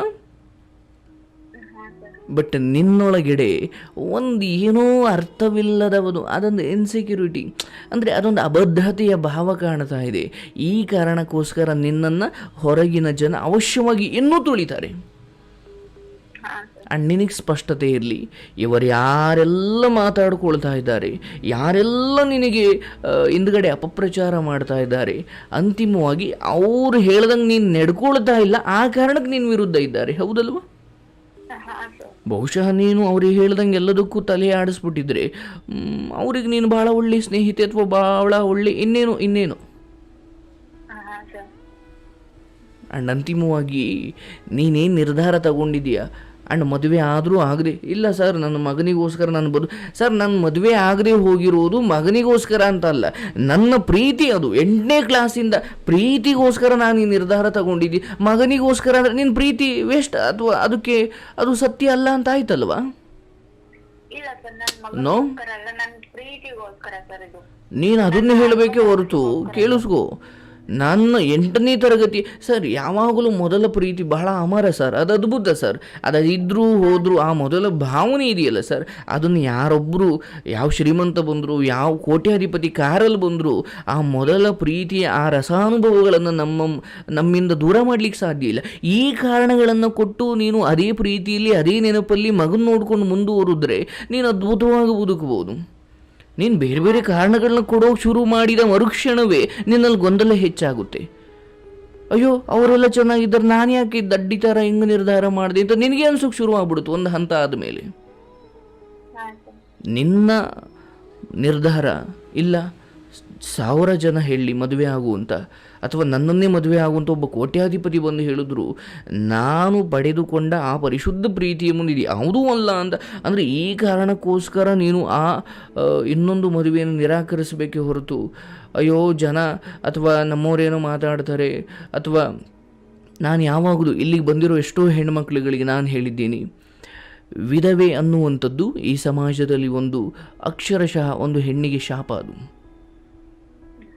ಬಟ್ ನಿಮಗೊಂದು ಅವಕಾಶ ಇರೋದಾದರೆ ಅಂಡ್ ಅರ್ಥ ಮಾಡ್ಕೊಳ್ಳಮ್ಮ, ನಿನ್ನನ್ನು ಪ್ರೀತಿ ಮಾಡೋ ಯಾವೊಬ್ಬ ಪುರುಷನಾದರೂ ಅಥವಾ ಯಾವೊಬ್ಬ, ಈಗ ನಿನ್ನ ಗಂಡನ ವಿಚಾರಕ್ಕೆ ತಗೊಂಡ್ರೆ ಬಹುಶಃ ಆತ ಕೂಡ ನಿನ್ನನ್ನು ಮದುವೆ ಆಗುವಂತಲೇ ಹೇಳ್ತಾ ಇದ್ದ. ಅಂದರೆ ನೀನೊಂದು ಭಾವನಾತ್ಮಕವಾಗಿ ನಿರ್ಧಾರ ತಗೊಂಡಿದ್ದೀಯಾ, ಬೇಡ ನನಗೆ ಮದುವೆ, ನಾನು ಅದನ್ನು ಗೌರವಿಸ್ತೀನಿ. ಬಟ್ ಅಂತಿಮವಾಗಿ ಏನು ಗೊತ್ತೇನು, ಹೋಗಿರೋ ಜೀವ ನಿನಗೆಷ್ಟು ಮುಖ್ಯವೋ ನಿನ್ನ ಜೀವನ ಕೂಡ ಅಷ್ಟೇ ಮುಖ್ಯ. ಆ್ಯಂಡ್ ನೀನು ದುಡಿತೀಯ, ನೀನು ದುಡ್ಕೊಳ್ತೀಯ, ಫೈನ್. ನೀನು ನಿರ್ಧಾರ ತಗೊಂಡಿದ್ದೀಯ ಅನ್ನೋದಾದ್ರೆ ನೀನು ಪ್ರಬಲವಾಗಿ ಅದಕ್ಕೆ ನಿಲ್ಲು, ಅದ್ರ ತಕ್ಕನ ಹಾಗೆ ನೀನು ಬದುಕನ್ನು ನಡೆಸು. ಅಲ್ಲಿ ಬರೋ ಒಳ್ಳೆಯದು ಕೆಟ್ಟದ್ದನ್ನು ನೀನು ಅನುಭವಿಸ್ಲೇಬೇಕು, ಅದು ಬೇರೆ ವಿಚಾರ. ಆದರೆ ನಾನು ಹೇಳೋದು, ಹೋಗಿರೋ ಜೀವಗಳಿಗೋಸ್ಕರ ನಮ್ಮ ಬದುಕನ್ನು ನಾವು ಬಲಿ ಕೊಟ್ಕೊಳ್ಬಾರ್ದು. ನಾನು ಇವತ್ತು ಎಷ್ಟೋ ಹೆಣ್ಮಕ್ಳಿಗಳಿಗೆ ಖಂಡಿತ ಬೇರೊಂದು ಮದುವೆಗೆ ನಾನು ಖಂಡಿತ ಪ್ರಚೋದನೆ ನೀಡಿದ್ದೀನಿ. ಯಾಕಂದರೆ ಐನೋ ಅವರು ಮೊದಲ ಕಳೆದುಕೊಂಡಿರೋ ಗಂಡನ ವಿಚಾರದಲ್ಲಿ ಭಾವನಾತ್ಮಕವಾಗಿ, ಅಮ್ಮ ನೀವು ಭಾವನಾತ್ಮಕವಾಗಿ ತೆಗೆದುಕೊಂಡ ನಿರ್ಧಾರಗಳು ಎಂದಿಗೂ ನಿಮಗೆ ಫಲ ಕೊಡೋದಿಲ್ಲ. ಕೆಲವೊಮ್ಮೆ ಹೌದು, ಈಗ ನಿನಗೊಂದು ಪುಣ್ಯ ಕೆಲಸ ಸಿಕ್ತು ಅಂದ್ಕೊಂಡ್ರೆ ಹೌದಪ್ಪ ನನಗೊಂದು ಜಾಬ್ ಸೆಕ್ಯೂರಿಟಿ ಇದೆ, ಅಂದರೆ ಉದ್ಯೋಗದ ಭದ್ರತೆ ಇದೆ, ಮಗನ ನೋಡ್ಕೊಂಡು ನಾನು ಚೆನ್ನಾಗಿ ಬದುಕಬಲ್ಲೆ. ಬಟ್ ಇವತ್ತು ಚೆನ್ನಾಗಿರೋ ಅಣ್ಣ ಅಥವಾ ಬೇರೆ ಬೇರೆ ಸಂಬಂಧಗಳು ಒಂಚೂರು ಯಾವುದೋ ಕಾರಣಕ್ಕೆ ಮನಸ್ತಾಪ ಬಂತು, ಕಡೆಗೆ ಮಗನು ದೊಡ್ಡವನಾದ ಮೇಲೆ ಅವನು ಒಂಥರ ಬೇರೆ ಥರ ವರ್ತನೆ ಮಾಡೋಕ್ಕೆ ಶುರು ಮಾಡ್ದ ಅಂದರೆ ಒಂದು ಹಂತಕ್ಕೆ ಏನಾಗ್ಬಿಡುತ್ತೆ, ಅರೆ ನಾನು ಅವತ್ತು ಎಮೋಷ್ನಲಿ ಯಾಕೆ ನಿರ್ಧಾರ ತಗೊಂಡೆ. ಯಾವುದೋ ಒಂದು ನಟಿಯ ವಿಚಾರವಾಗಿ ನನಗೆ ಒಂದು ಕೌನ್ಸಿಲಿಂಗ್ ಬಂದಿತ್ತು. ಗಂಡ ತೀರಿ ಹೋಗಿದ್ದಾರೆ, ಈಗ ಆಕೆ ಮದುವೆ ಈಗ ಅಭಿಮಾನಿಗಳು ಹೇಳ್ತಾರೆ, ಅಯ್ಯೋ ಅಂಥ ಒಳ್ಳೆ ಹೀರೋ ಸತ್ತು ಹೋದ, ಅಂಥ ಹೀರೋ ವ್ಯಕ್ತಿ ಅಂತ ಸತ್ತು ಹೋಗಿದ್ದಾನೆ, ಅಯ್ಯೋ ಇವಳು ಎಳ್ಳೆ ಮದುವೆ ಆಯ್ತಾಳಂತೆ, ಅಯ್ಯೋ ಅವನಿಗೆ ಮೋಸ ಅಂದರೆ ಜನರು ಅವ್ರ ಮನಸ್ಸಿಗೆ ಏನು ಬತ್ತೋ ಅದನ್ನು ಹೇಳ್ತಾ ಇದ್ದಾರೆ. ಬಟ್ ಒಂದು ಹೆಣ್ಣಿನ ಬದುಕು ಅಂತ ತಗೊಂಡ್ರೆ ಇಡೀ ಜೀವನ ಅರೆ ಗಂಡನ್ನೇ ನಾವು ವಿಷ ಹಾಕಂತೂ ಸಾಯಿಸಿಲ್ವೇ, ಹೌದಲ್ವಾ? ಅಂಥದ್ದೇನೋ ಮಾಡಿ ನೀನು ಬೇರೆಯವನ ಹತ್ರ ಹೋಗ್ತೀಯ ಅಂದರೆ ಹೌದಮ್ಮ ಇದು ಬಹಳ ಕೆಟ್ಟದ್ದು, ಅಧರ್ಮ ಅಂತ ಹೇಳ್ಬೋದಿತ್ತು. ಬಟ್ ಕಾಲಕ್ರಮೇಣ ಅಷ್ಟೇ ಸಮಯ ಇತ್ತು, ಅವರು ಹೊರಟಾದ ಮೇಲೆ ಜೀವನ ಕೂಡ ಅಷ್ಟೇ ಬಹಳ ಮುಖ್ಯವಾಗುತ್ತೆ. ಬಟ್ ಅದನ್ನು ಮೀರಿ ನಿಮ್ಮ ಪ್ರೀತಿಯನ್ನು ನಾನಿಲ್ಲಿ ಕಡಿಮೆ ಅಥವಾ ಅದನ್ನು ಮರೆತ ಆಗುವಂತಲೂ ನಾನು ಹೇಳ್ತಾ ಇಲ್ಲ. ಬಟ್ ನಾನು ಹೇಳ್ತಿರೋದು ಇನ್ನೊಂದು ಯಾವುದೋ ಹೆಣ್ಣಿನ ವಿಚಾರದಲ್ಲಿ ನಿನಗೊಂದೇನಾದರೂ ನಿನ್ನ ಮುಂದೆ ಬಂದು ಯಾವುದಾದ್ರೂ ಒಂದು ಹೆಣ್ಣು ಹೇಳಿದ್ರೆ ನೀನು ಸ್ಪಷ್ಟವಾಗಿ ನೆನ್ಪಿಡ್ಕೊ, ಹೋಗಿರುವ ಜೀವಕ್ಕೋಸ್ಕರ ಇರುವ ಜೀವವನ್ನು ಬಲಿ ಕೊಡೋದು ಧರ್ಮ ಅಲ್ಲ. ಈಗ ನಿನಗೇನೋ ಕೆಲಸ ಸಿಗುತ್ತೆ ಅಥವಾ ನಿಂತವ್ರ ಮನೆಯವರು ನೋಡ್ಕೊಳ್ತಾರೆ, ಫೈನ್. ಬಟ್ ಏನೂ ಇಲ್ದವ್ರು ಏನು ಮಾಡ್ಬೇಕು ಮತ್ತೆ? ಅದು ಯಾವುದು ಒಂದು ಎಮೋಷ್ನಲ್ ವಿಚಾರದಿಂದ ತೆಗೆದುಕೊಳ್ಳೋ ನಿರ್ಧಾರ ಅಲ್ಲ ಅದು, ಹೌದಲ್ವಾ? ನೀನು ತೆಗೆದುಕೊಂಡಿದ್ದೀಯ ಅದಕ್ಕೆ ಬದ್ಧಳಾಗಿರು. ಈಗ ನಿನ್ನ ಗಂಡನ ಮನೆಯವರು ಏನಂತಾರೆ ಅಥವಾ ಇನ್ಯಾರೋ ಏನಂತಾರೆ ಬೇಕಾಗಿಲ್ಲ. ಆ್ಯಂಡ್ ನೀನು ಓದಲಿಕ್ಕೆ ಬಂದಿದೆಯಾ, ನಾನು ಶುರುವಿನಲ್ಲಿ ಹೇಳಿದ ಹಾಗೆ ನೀನು ನಿಮ್ಮ ಗಂಡ ಮರಣವನ್ನಪ್ಪಿದ್ದಾರೆ ಆ್ಯಂಡ್ ಈಕೆ ಒಂಟಿ ಇದ್ದಾಳೆ. ಅಂದರೆ ಅಲ್ಲೊಂದು ಅವಕಾಶ ಇದೆ ಅಂದರೆ ಎಂಥವನು ನೋಡ್ತಾನಲ್ವಮ್ಮ, ಅದೊಂದು ಆಸೆ ಪ್ರೇರೇಪಿಸುತ್ತೆ ಅಲ್ವಾ ಅವರನ್ನು. ಬಟ್ ಈಗ ನನಗೆ ಬೇಡ ಅಂತ ನಾನು ನಿರ್ಧಾರ ಮಾಡಿ ನೀನೊಂದು ಜಗತ್ತಲ್ಲಿ ಬದುಕ್ತಾ ಇದೆಯಮ್ಮ, ನೀನು ಕಾಡಲ್ಲಿಲ್ಲ. ನೀನು ಸ್ಪಷ್ಟವಾಗಿ ಅರ್ಥ ಮಾಡ್ಕೊ, ನನಗೇನು ಬೇಕು ನನಗೇನು ಬೇಡ ಅದನ್ನು ನಿರ್ಧಾರ ಮಾಡೋದು ಕಲಿ. ಆ್ಯಂಡ್ ಹೆಣ್ಣಿನ ವಿಚಾರದಲ್ಲಿ ನಾನು ಯಾವಾಗಲೂ ಹೇಳ್ತೀನಿ, ಇಂಥವರಿಗೋಸ್ಕರ ನಿನ್ನ ಸಾಧನೆಯ ಕನಸನ್ನು ಬಿಡಬೇಡ. ಆ್ಯಂಡ್ ನೀನು ಮದುವೆ ಆಗುವುದು ಬಿಡೋದು ನೀನು ಅದನ್ನ ಯೋಚನೆ ಮಾಡು. ಆ್ಯಂಡ್ ಅಂತಿಮವಾಗಿ ನಾನು ಎಲ್ಲವನ್ನು ಬಿಡಿಸಿ ಹೇಳಿದ್ದೀನಿ. ಹೋಗಿರೋ ನೀನೊಂದು ಬೇರೆ ಮದುವೆ ಆದೆ ಅಂದರೆ ಅದರ ಅರ್ಥ ನೀನು ಹೋಗಿರೋರಿಗೆ ಅಪಮರ್ಯಾದೆ ಮಾಡಿದೆ ಅಥವಾ ಗೌರವ ಕೊಟ್ಟಿಲ್ಲ ಅಂತ ಅಲ್ಲ. ಆ್ಯಂಡ್ ಯಾವ ನಿನ್ನನ್ನು ಪ್ರೀತಿಸೋರಾದರೂ ನಿನ್ನ ಬದುಕು ಒಂಟಿಯಾಗೋದನ್ನು ಯಾರೂ ಬಯಸಲ್ಲ, ಹೌದಲ್ವ? ಹಾ ಸರ್. ಅದಕ್ಕೊಂದು ಅದಕ್ಕೊಂದು ಬಹಳ ವಿಸ್ತೃತವಾದ ಅರ್ಥ ಇದೆ. ಓದೋರಿಂದ ಯಾರೂ ಹೋಗಲ್ಲ. ಆ್ಯಂಡ್ ಒಳ್ಳೆಯವರನ್ನು ಜೊತೆಯಲ್ಲಿ ಆ ಜೀವ ಇದ್ದಾಗ ನಾನು ಮೋಸ ಮಾಡಿಲ್ಲ ಅನ್ನೋ ತೃಪ್ತಿ ನಿನಗಿರಲಿ. ಆಗುತ್ತೀಯೋ ಬಿಡ್ತೀಯೋ ಅದು ನಿನಗೆ ಬಿಡ್ತೀನಿ. ಬಟ್ ಅಂತಿಮವಾಗಿ ನನ್ನ ಕಡೆಯಿಂದ ನಾನು ಹೇಳ್ತಾ ಇರೋದು, ಸರಿ ಎಲ್ಲರೂ ಮದುವೆ ಆಗುವಂದಾಗ ನಾನು ಬೇಡ ಅಂತ ಹೇಳಿದ್ದೀನ, ಅಯ್ಯೋ ಹುಮ್ಮಸ್ಸಲ್ಲಿ ಹೇಳಿಬಿಟ್ಟೆ ಇದೇನಪ್ಪ ನನ್ನ ಬದುಕು ಹಿಂಗೆ ಮಾಡ್ಕೊಂಡ್ಬಿಟ್ಟೆ ಅಂತ ಯಾವತ್ತೂ ಅನಿಸೋದು ಬೇಡ. ಬಟ್ ಇವತ್ತು ನಿರ್ಧಾರ ಮಾಡು. ಇಲ್ಲ ಸರ್, ಆ ಭಾವನೆ ನಂಗೆ ಯಾವತ್ತೂ ಬಂದಿಲ್ಲ ಸರ್. ನಾನು ಎಲ್ಲರನ್ನೂ ನಿರಾಕರಿಸಿದ್ದೀನಿ ಸರ್. ಫೈನ್, ನೀನು ನಾನು ಒಂದೇ ಒಂದು ಲಾಸ್ಟ್ ಕ್ವಶನ್ ಸರ್. ನನ್ನ ಮಗನಲ್ಲಿ ಬಿಟ್ಟು ಬಂದಿದ್ದೀನಲ್ಲ, ಅದು ಸರಿನಾ ತಪ್ಪ ಅಂತ ಸರ್ ಮನಸ್ಸಲ್ಲಿ ತುಂಬಾ ಕಾಡ್ತಾ ಇದೆ ಸರ್. ಈಗ ನಾನು ಹೇಳೋದು, ಯಾವನಿಂದನೂ ಹೋಗ್ಲಿಕ್ಕೆ ನಿನ್ನ ಮಗನ ಬಿಟ್ಟು ಬಂದಿಲ್ಲ. ನೀನೇನು ಕನಸು ಹೊತ್ಕೊಂಡು ಬಂದಿದೀಯ, ಹೌದಲ್ವಾ? ನಿನ್ನ ಗಂಡ ಅಥವಾ ನಿನ್ನ ಮನೆ ಅಥವಾ ನಿನ್ನ ಮಗನ ಈ ಉದ್ಧಾರಕ್ಕೋಸ್ಕರನೇ ನೀನು ಮನೆ ಬಿಟ್ಟು ಆಚೆ ಬಿಟ್ಟು ಬಂದಿದ್ದೀಯಾ ಅಂದ್ರೆ ಅದರ ಅರ್ಥ ಎಲ್ಲರೂ ಇವ್ರು ಯಾರೂ ಬೇಡ, ನನಗೆ ಇನ್ನೊಬ್ಬ ಗಂಡ ಬೇಕು, ಇನ್ನೊಬ್ಬ ಯಾರೋ ಗಂಡಸಬೇಕು, ಇನ್ನೊಬ್ಬ ಯಾವನಿಂದನೂ ಹೋಗ್ತೀನಿ ಅಂದ್ಕೊಂಡು ನೀನು ಬಂದಿಲ್ಲ. ಅಂದರೆ ನಿನ್ನ ಉದ್ದೇಶ ಧರ್ಮದಿಂದ ಕೂಡಿದೆ ಅನ್ನುವುದಾದರೆ ಇತರರ ದೃಷ್ಟಿಯಲ್ಲಿ ನೋಡು, ಮಗ ಜೊತೆಲಿದ್ದರೆ ಅಥವಾ ಎತ್ತವ್ರ ಜೊತೆಲಿದ್ದರೆ ಇನ್ನೊಬ್ಬನ ಜೊತೆ ಇವಳು ಮಾತಾಡ್ಲಿಕ್ಕಾಗಲ್ಲ, ಅದಕ್ಕೆ ಹಾಸ್ಟೆಲ್ಗೆ ಹೋಗಿದ್ದಾಳೆ ಅಂತ ನಿನಗೆ ಆಗದವ್ರು 1000 ಮಾತಾಡಲಿ. ಆದರೆ ನಾನು ಹೇಳೋದು ನಿನ್ನ ಉದ್ದೇಶ. ಈಗ ನೀನು ಅಬ್ಬಬ್ಬ ಅಂದ್ರೆ ಸೋನುಗೂ ಸುಳ್ಳು ಹೇಳ್ಬೋದು, ಬಟ್ ನಿನ್ನ ಮನಸ್ಸಾಕ್ಷಿ ಅಂತ ಒಂದು ಇದೆಯಲ್ಲಮ್ಮ, ಹೌದಲ್ವ? ಅದಕ್ಕೆ ನೀನು ಹೇಳ್ಕೊಂಡ್ರೆ ತಾನು ನಾಳೆ ಅನುಭವಿಸ್ಬೇಕಾಗಿರೋಳು ನೀನೇ. ದಯವಿಟ್ಟು ನಾನು ಹೇಳ್ತೀನಿ, ನಿನ್ನ ವಿಚಾರದಲ್ಲಿ ಈಗ ಮಗನನ್ನು ಅಲ್ಲಿ ಬಿಟ್ಟು ಬಂದಿದ್ದೀಯ. ನಾನು ಯಾವಾಗಲೂ ಹೇಳ್ತೀನಮ್ಮ, ನನ್ನನ್ನು ಯಾವುದೋ ಭಾಳ ಮುಖ್ಯವಾದ ಕಾರಣಕ್ಕೆ ನನ್ನ ತಾಯಿ ಕೂಡ ನಮ್ಮನ್ನು ಅಜ್ಜಿ ಮನೇಲಿ ಬಿಟ್ಟಿದ್ರು. ಈಗ ನಮ್ಮ ತಾಯಿಗೆ 1000 ಜನ 1000 ಮಾತಾಡಿರ್ಬೋದು, ಬಟ್ ಪರಿಸ್ಥಿತಿ ಹಂಗಿತ್ತು, ತಗೊಂಡೋಗಿಬಿಟ್ರು. ಈಗ ನಂಬಿಕೆ ಇರೋ ಕಾರಣಕ್ಕೆ ನೀನು ಅಮ್ಮನ ಹತ್ರ ಬಿಟ್ಟು ಬಂದಿದ್ದೀಯ, ಹೌದಲ್ವ? ನಾನು ಹೇಳೋದು, ನಿನ್ನ ಉದ್ದೇಶ ಶುದ್ಧವಾಗಿದೆಯಾ? ಪರಿಸ್ಥಿತಿಗೆ ತಕ್ಕ ಹಾಗೆ ಏನೋ ಸಾಧನೆ ಮಾಡಿ. ಅಂದರೆ ನೀನೊಂದು ಮಾತು ಹೇಳಿದೆ, ನನಗೆ ಭಾಳ ಹೆಮ್ಮೆ ಅನ್ನಿಸ್ತು. ಗಂಡ ತೀರಿ ಹೋದಾಗಲೂ ಸಮಾಜ ಇಷ್ಟೆಲ್ಲ ತುಳಿಯೋಕೆ ಪ್ರಯತ್ನ ಮಾಡಿದಾಗಲೂ ಕಾಮುಕರ ದೃಷ್ಟಿ ನಿನ್ನ ಮೇಲೆ ಬಿದ್ದಾಗಲೂ ಇದೆಲ್ಲವನ್ನು ಎದುರಿಸಿ ಒಂದು ಮಗುವನ್ನು ಇಟ್ಕೊಂಡು ಒಂದು ಕೆಲಸ ತಗೊಂಡು ನಿನ್ನ ಬದುಕನ್ನು ನೀನು ಕಟ್ಟಿಕೊಂಡು ಆ ಮಗುವಿಗೆ ಒಳ್ಳೆ ಸುಭದ್ರ ಬದುಕನ್ನು ಕಟ್ಟಿಕೊಡೋ ಒಂದು ಪ್ರಯತ್ನವನ್ನು ಗಂಡ ಸತ್ತಿರುವ ಒಂದು ಹೆಣ್ಣು ಮಾಡುವುದಿದೆಯಲ್ಲ, ಇದೆಂಥ ಅದ್ಭುತ ಇದು. ನೋಡ್ತಾಯಿ, ನೀನು ಯೋಚನೆ ಮಾಡು. ಬದುಕು ಕೆಲವೊಮ್ಮೆ ಅನಿಸುತ್ತೆ, ಈಗ ನಾನು ಈ ಮುಂಚೆ ಹೇಳ್ತಾ ಇದ್ದೆ, ಈಗ ನೀನು ಯಾರ ಜೊತೆ ಮಾತಾಡಿದ್ರೂ ಸಮಾಜ ಏನೋ ಅಂದ್ಕೊಳ್ಳುತ್ತೆ. ಯಾಕೆ? ಅವ್ರಿಗೆ ಗೊತ್ತು ನಿನ್ನ ಗಂಡ ಸತ್ತು ಹೋಗಿದ್ದಾನೆ. ಈಗ ಗಂಡ ಇಲ್ಲ ಅನ್ನೋ ಕಾರಣಕ್ಕೆ ಇವಳು ಮಾತಾಡ್ತಿದ್ದಾಳೆ. ನೀನು ಗಂಡ ಇದ್ದಾಗಲೂ ಪ್ರೀತಿಯಿಂದ ಎಲ್ಲರ ಜೊತೆ ಮಾತಾಡ್ತಿದ್ದೆ, ಹೌದಲ್ವಾ? ನಿನ್ನನ್ನು ಗೌರವಿಸುವ ಅಥವಾ ನಿನ್ನ ಬಗ್ಗೆ ಬೇಕು ಅಥವಾ ಇಲ್ಲದೇನೆ ಸುಖ ಸುಮ್ಮನೆ ತಪ್ಪು ತಿಳಿದುಕೊಳ್ಳದ ನಿನ್ನನ್ನು ಗೌರವಿಸುವ ಯಾವೊಬ್ಬ ಕೂಡ ನೀನು ಫೋನಲ್ಲಿ ಮಾತಾಡ್ತಿರೋದನ್ನು ಇನ್ಯಾವುದೋ ದೃಷ್ಟಿ ಯೋಚನೆ ಮಾಡ್ತಾನೆ ಅಂದರೆ ಅವನು ಒಂದು ಸಮಯ ಕಾಯ್ತಿದ್ದಾನೆ ನಿನ್ನನ್ನು ತುಳಿಯೋಕೆ. ಬಟ್ ಬದುಕು ಹೇಗಿರಬೇಕು ಗೊತ್ತಾ ತಾಯಿ? ಇದೊಂದು ಅದ್ಭುತವಾದ ಮನುಷ್ಯ ಜನ್ಮ. ನಾನು ಯಾವಾಗಲೂ ಒಂದು ಕತೆ ಹೇಳ್ತಾ ಇದ್ದೆ. ಅಮೇರಿಕದ ಇಬ್ಬರು ಕೆನಡಾಗೆ ಪ್ರವಾಸಕ್ಕೆ ಹೋದ್ರಂತೆ. ಕೆನಡಾ ಅಂದರೆ ಅದೊಂದು ಈ ಮಂಜು ಹಿಮದಿಂದ ತುಂಬಿರುವ ದೇಶ, ಹೆಚ್ಚು ಕಡಿಮೆ. ಅಲ್ಲಿ ಹಿಮದ ಬೆಳಿಗ್ಗೆ ಹೊತ್ತು ವಾಕಿಂಗ್ ಅಂತ ಹೊರಟ್ರೆ ಒಂದು ಅರ್ಧ ಕಿಲೋಮೀಟರ್ ನಡೆದು ಹಿಂದೆ ತಿರುಗಿ ನೋಡಿದ್ರೆ ನಾವು ಬಂದಿರೋ ಪಾದದ ಹೆಜ್ಜೆಗಳು ಕೂಡ ಕಾಣ್ತಾವಂತೆ. ಆ ರೀತಿ ಒಮ್ಮೆ ಅಪ್ಪ ಮತ್ತು ಮಗ ವಾಕಿಂಗ್ ಹೋದರು. ಬೆಳಿಗ್ಗೆ ಎದ್ದರು, ಕೆನಡಾಗೆ ಹೋಗಿದ್ದರು, ಪ್ರವಾಸಿ ಸ್ಥಾನದಲ್ಲಿ ಎಲ್ಲ ಉಳ್ಕೊಂಡಿದ್ರು. ಬೆಳಿಗ್ಗೆ ಎದ್ದರು ವಾಕಿಂಗ್ಗೆ ಅಂತ. ಅಲ್ಲೊಂದು ದೂರದಲ್ಲಿ ಒಂದು ಬೆಟ್ಟ ಇತ್ತು. ಅಲ್ಲಿವರೆಗೂ ನಡ್ಕೊಂಡು ಹೋಗೋಣ ಅಂದ್ಕೊಂಡು ಆ ರೈನ್ ಕೋಟ್ ಹಾಕ್ಕೊಂಡು ಸ್ವೆಟರ್ ಗಿಟ್ರ್ ಹಾಕ್ಕೊಂಡು ಶೂಸ್ ಹಾಕ್ಕೊಂಡು ವಾಕಿಂಗ್ ಹೊರಟರು. ಮಗ ಸ್ವಲ್ಪ 12 ವರ್ಷ ತರಲೆ. ಅಪ್ಪ ಸ್ವಲ್ಪ ಸ್ಟ್ರಿಕ್ಟು, ಅವನೊಂಥರ ಗಂಭೀರ ಮನುಷ್ಯ. ಮಗನನ್ನು ಕರ್ಕೊಂಡ, ಇಬ್ಬರು ನಡ್ಕೊಳ್ತಾ ಹೋದರು. ಆ ಸ್ವಲ್ಪ ದೂರ ಬೆಟ್ಟದ ಕೆಳಗಡೆ ಹೋಗಿ ಹಿಂದೆ ತಿರುಗಿ ನೋಡಿದ್ರು. ಮಗ ತರಲೆ ಅಂತ ಮುಂಚೆನೇ ಹೇಳಿದೆ. ಅಪ್ಪ ಮಗನನ್ನು ಕುರಿತು, ಅಂದರೆ ಆ ಹೆಜ್ಜೆ ಗುರುತು ಎಲ್ಲವೂ ಕಾಣ್ತಾ ಇದ್ದು, ನಡ್ಕೊಂಡು ಬಂದಿದ್ದು. ಅಪ್ಪ ಹೇಳ್ದ, ಲೋ ಮಗನೇ, ಆ ಹೆಜ್ಜೆ ಗುರುತು ನೋಡಿದಾಗ ಏನು ಅನಿಸುತ್ತೆ ನಿನಗೆ ಅಂತ. ಮಗ ಹೇಳ್ದ, ಅಲ್ಲ ಡ್ಯಾಡಿ, ನಿನ್ನ ಹೆಜ್ಜೆ ಗುರುತು ಸ್ವಲ್ಪ ದಪ್ಪ ಇದ್ದಾವೆ, ನನ್ನ ಹೆಜ್ಜೆ ಗುರುತು ಸ್ವಲ್ಪ ಸಣ್ಣ ಇದ್ದಾವೆ. ಅಪ್ಪ ಗದ್ರುದ್ರು. ಮೂರ್ಖ, ಕರೆಕ್ಟಾಗಿ ನೋಡಿ ಹೇಳು. ನೋಡು, ನನ್ನ ಹೆಜ್ಜೆ ಗುರುತು ನಾನು ಎಲ್ಲಿ ಹೊರಟೆ ಅಲ್ಲಿಂದ ಇಲ್ಲಿಗೆ ಬಂದು ತಲುಪುವವರೆಗೂ ಕೂಡ ನನ್ನ ಹೆಜ್ಜೆ ಗುರುತು ಸ್ಟ್ರೈಟಾಗಿದ್ದಾವೆ. ಆದರೆ ನಿನ್ನ ಹೆಜ್ಜೆ ಗುರುತು ನೋಡು, ಅಲ್ಲೆಲ್ಲೋ ಹೋಗಿದೆಯಾ, ಅಲ್ಲೆಲ್ಲೋ ಬಂದಿದೆಯಾ, ಅಲ್ಲೆಲ್ಲೋ ಹೋಗಿದೆಯಾ, ಅಲ್ಲೆಲ್ಲೋ ಬಂದಿದೆಯಾ, ಅಲ್ಲಿಲ್ಲ ಹೋಗಿ ಇಲ್ಲಿಗೆ ಬರೋದಕ್ಕೆ ಅಂದರೆ ನೀನು ಸಮಯ ವ್ಯರ್ಥ ಮಾಡಿದ್ದೀಯಾ.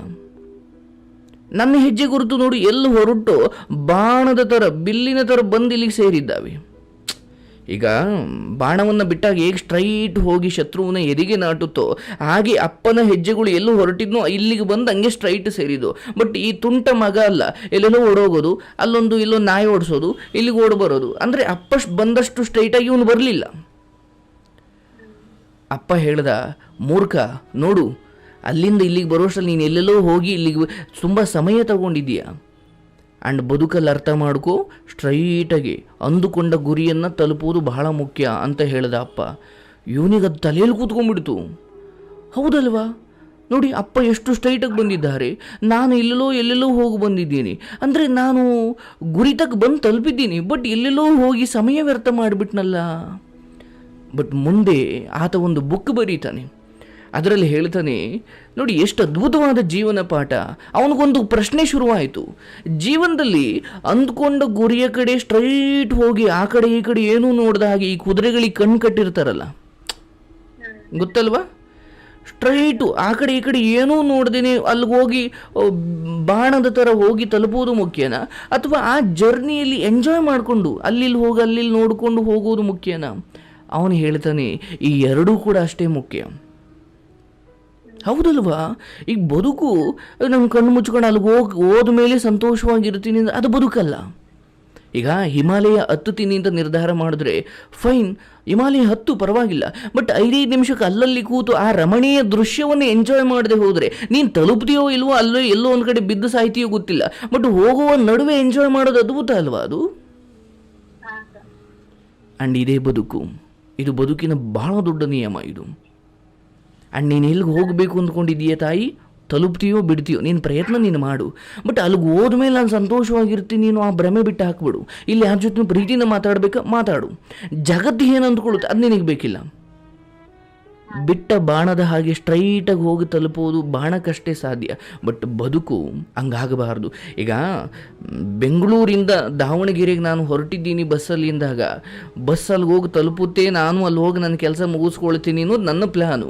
ಬಟ್ ನಾನು ಅಲ್ಲಿಗೆ ಹೋದ್ಮೇಲೆ ಸಂತೋಷವಾಗಿರ್ತೀನಿ ಅಂತ ಬಸ್ಸಲ್ಲಿ ಮುಖ ಗಂಟಿಕೊಂಡು ಕೂತ್ಕೊಂಡ್ರೆ ನಾನು ಅಲ್ಲಿಗೆ ಹೋಗ್ತೀನೋ ಮಧ್ಯೆ ಎಲ್ಲೋ ಆಕ್ಸಿಡೆಂಟ್ ಆಗುತ್ತೋ ಯಾರಿಗೂ ಗೊತ್ತು. ಬಟ್ ಆ ಜರ್ನಿಯನ್ನು ಎಂಜಾಯ್ ಮಾಡದೆ ಹೋದರೆ ಅಯ್ಯೋ ಅವ್ರೇನು ಅಂದ್ಕೊಳ್ತಾರೋ, ಗಂಡ ಬೇರೆ ಇಲ್ಲ ಅಂದರೆ ನೀನು ಈ ಕಾರಣಗಳನ್ನು ಕೊಟ್ಕೊಂಡು ನೀನು ಜರ್ನಿಯನ್ನು ಎಂಜಾಯ್ ಮಾಡದೆ ಹೋದರೆ ನಷ್ಟ ನಿನಗೆ ಅಲ್ವ ತಾಯಿ?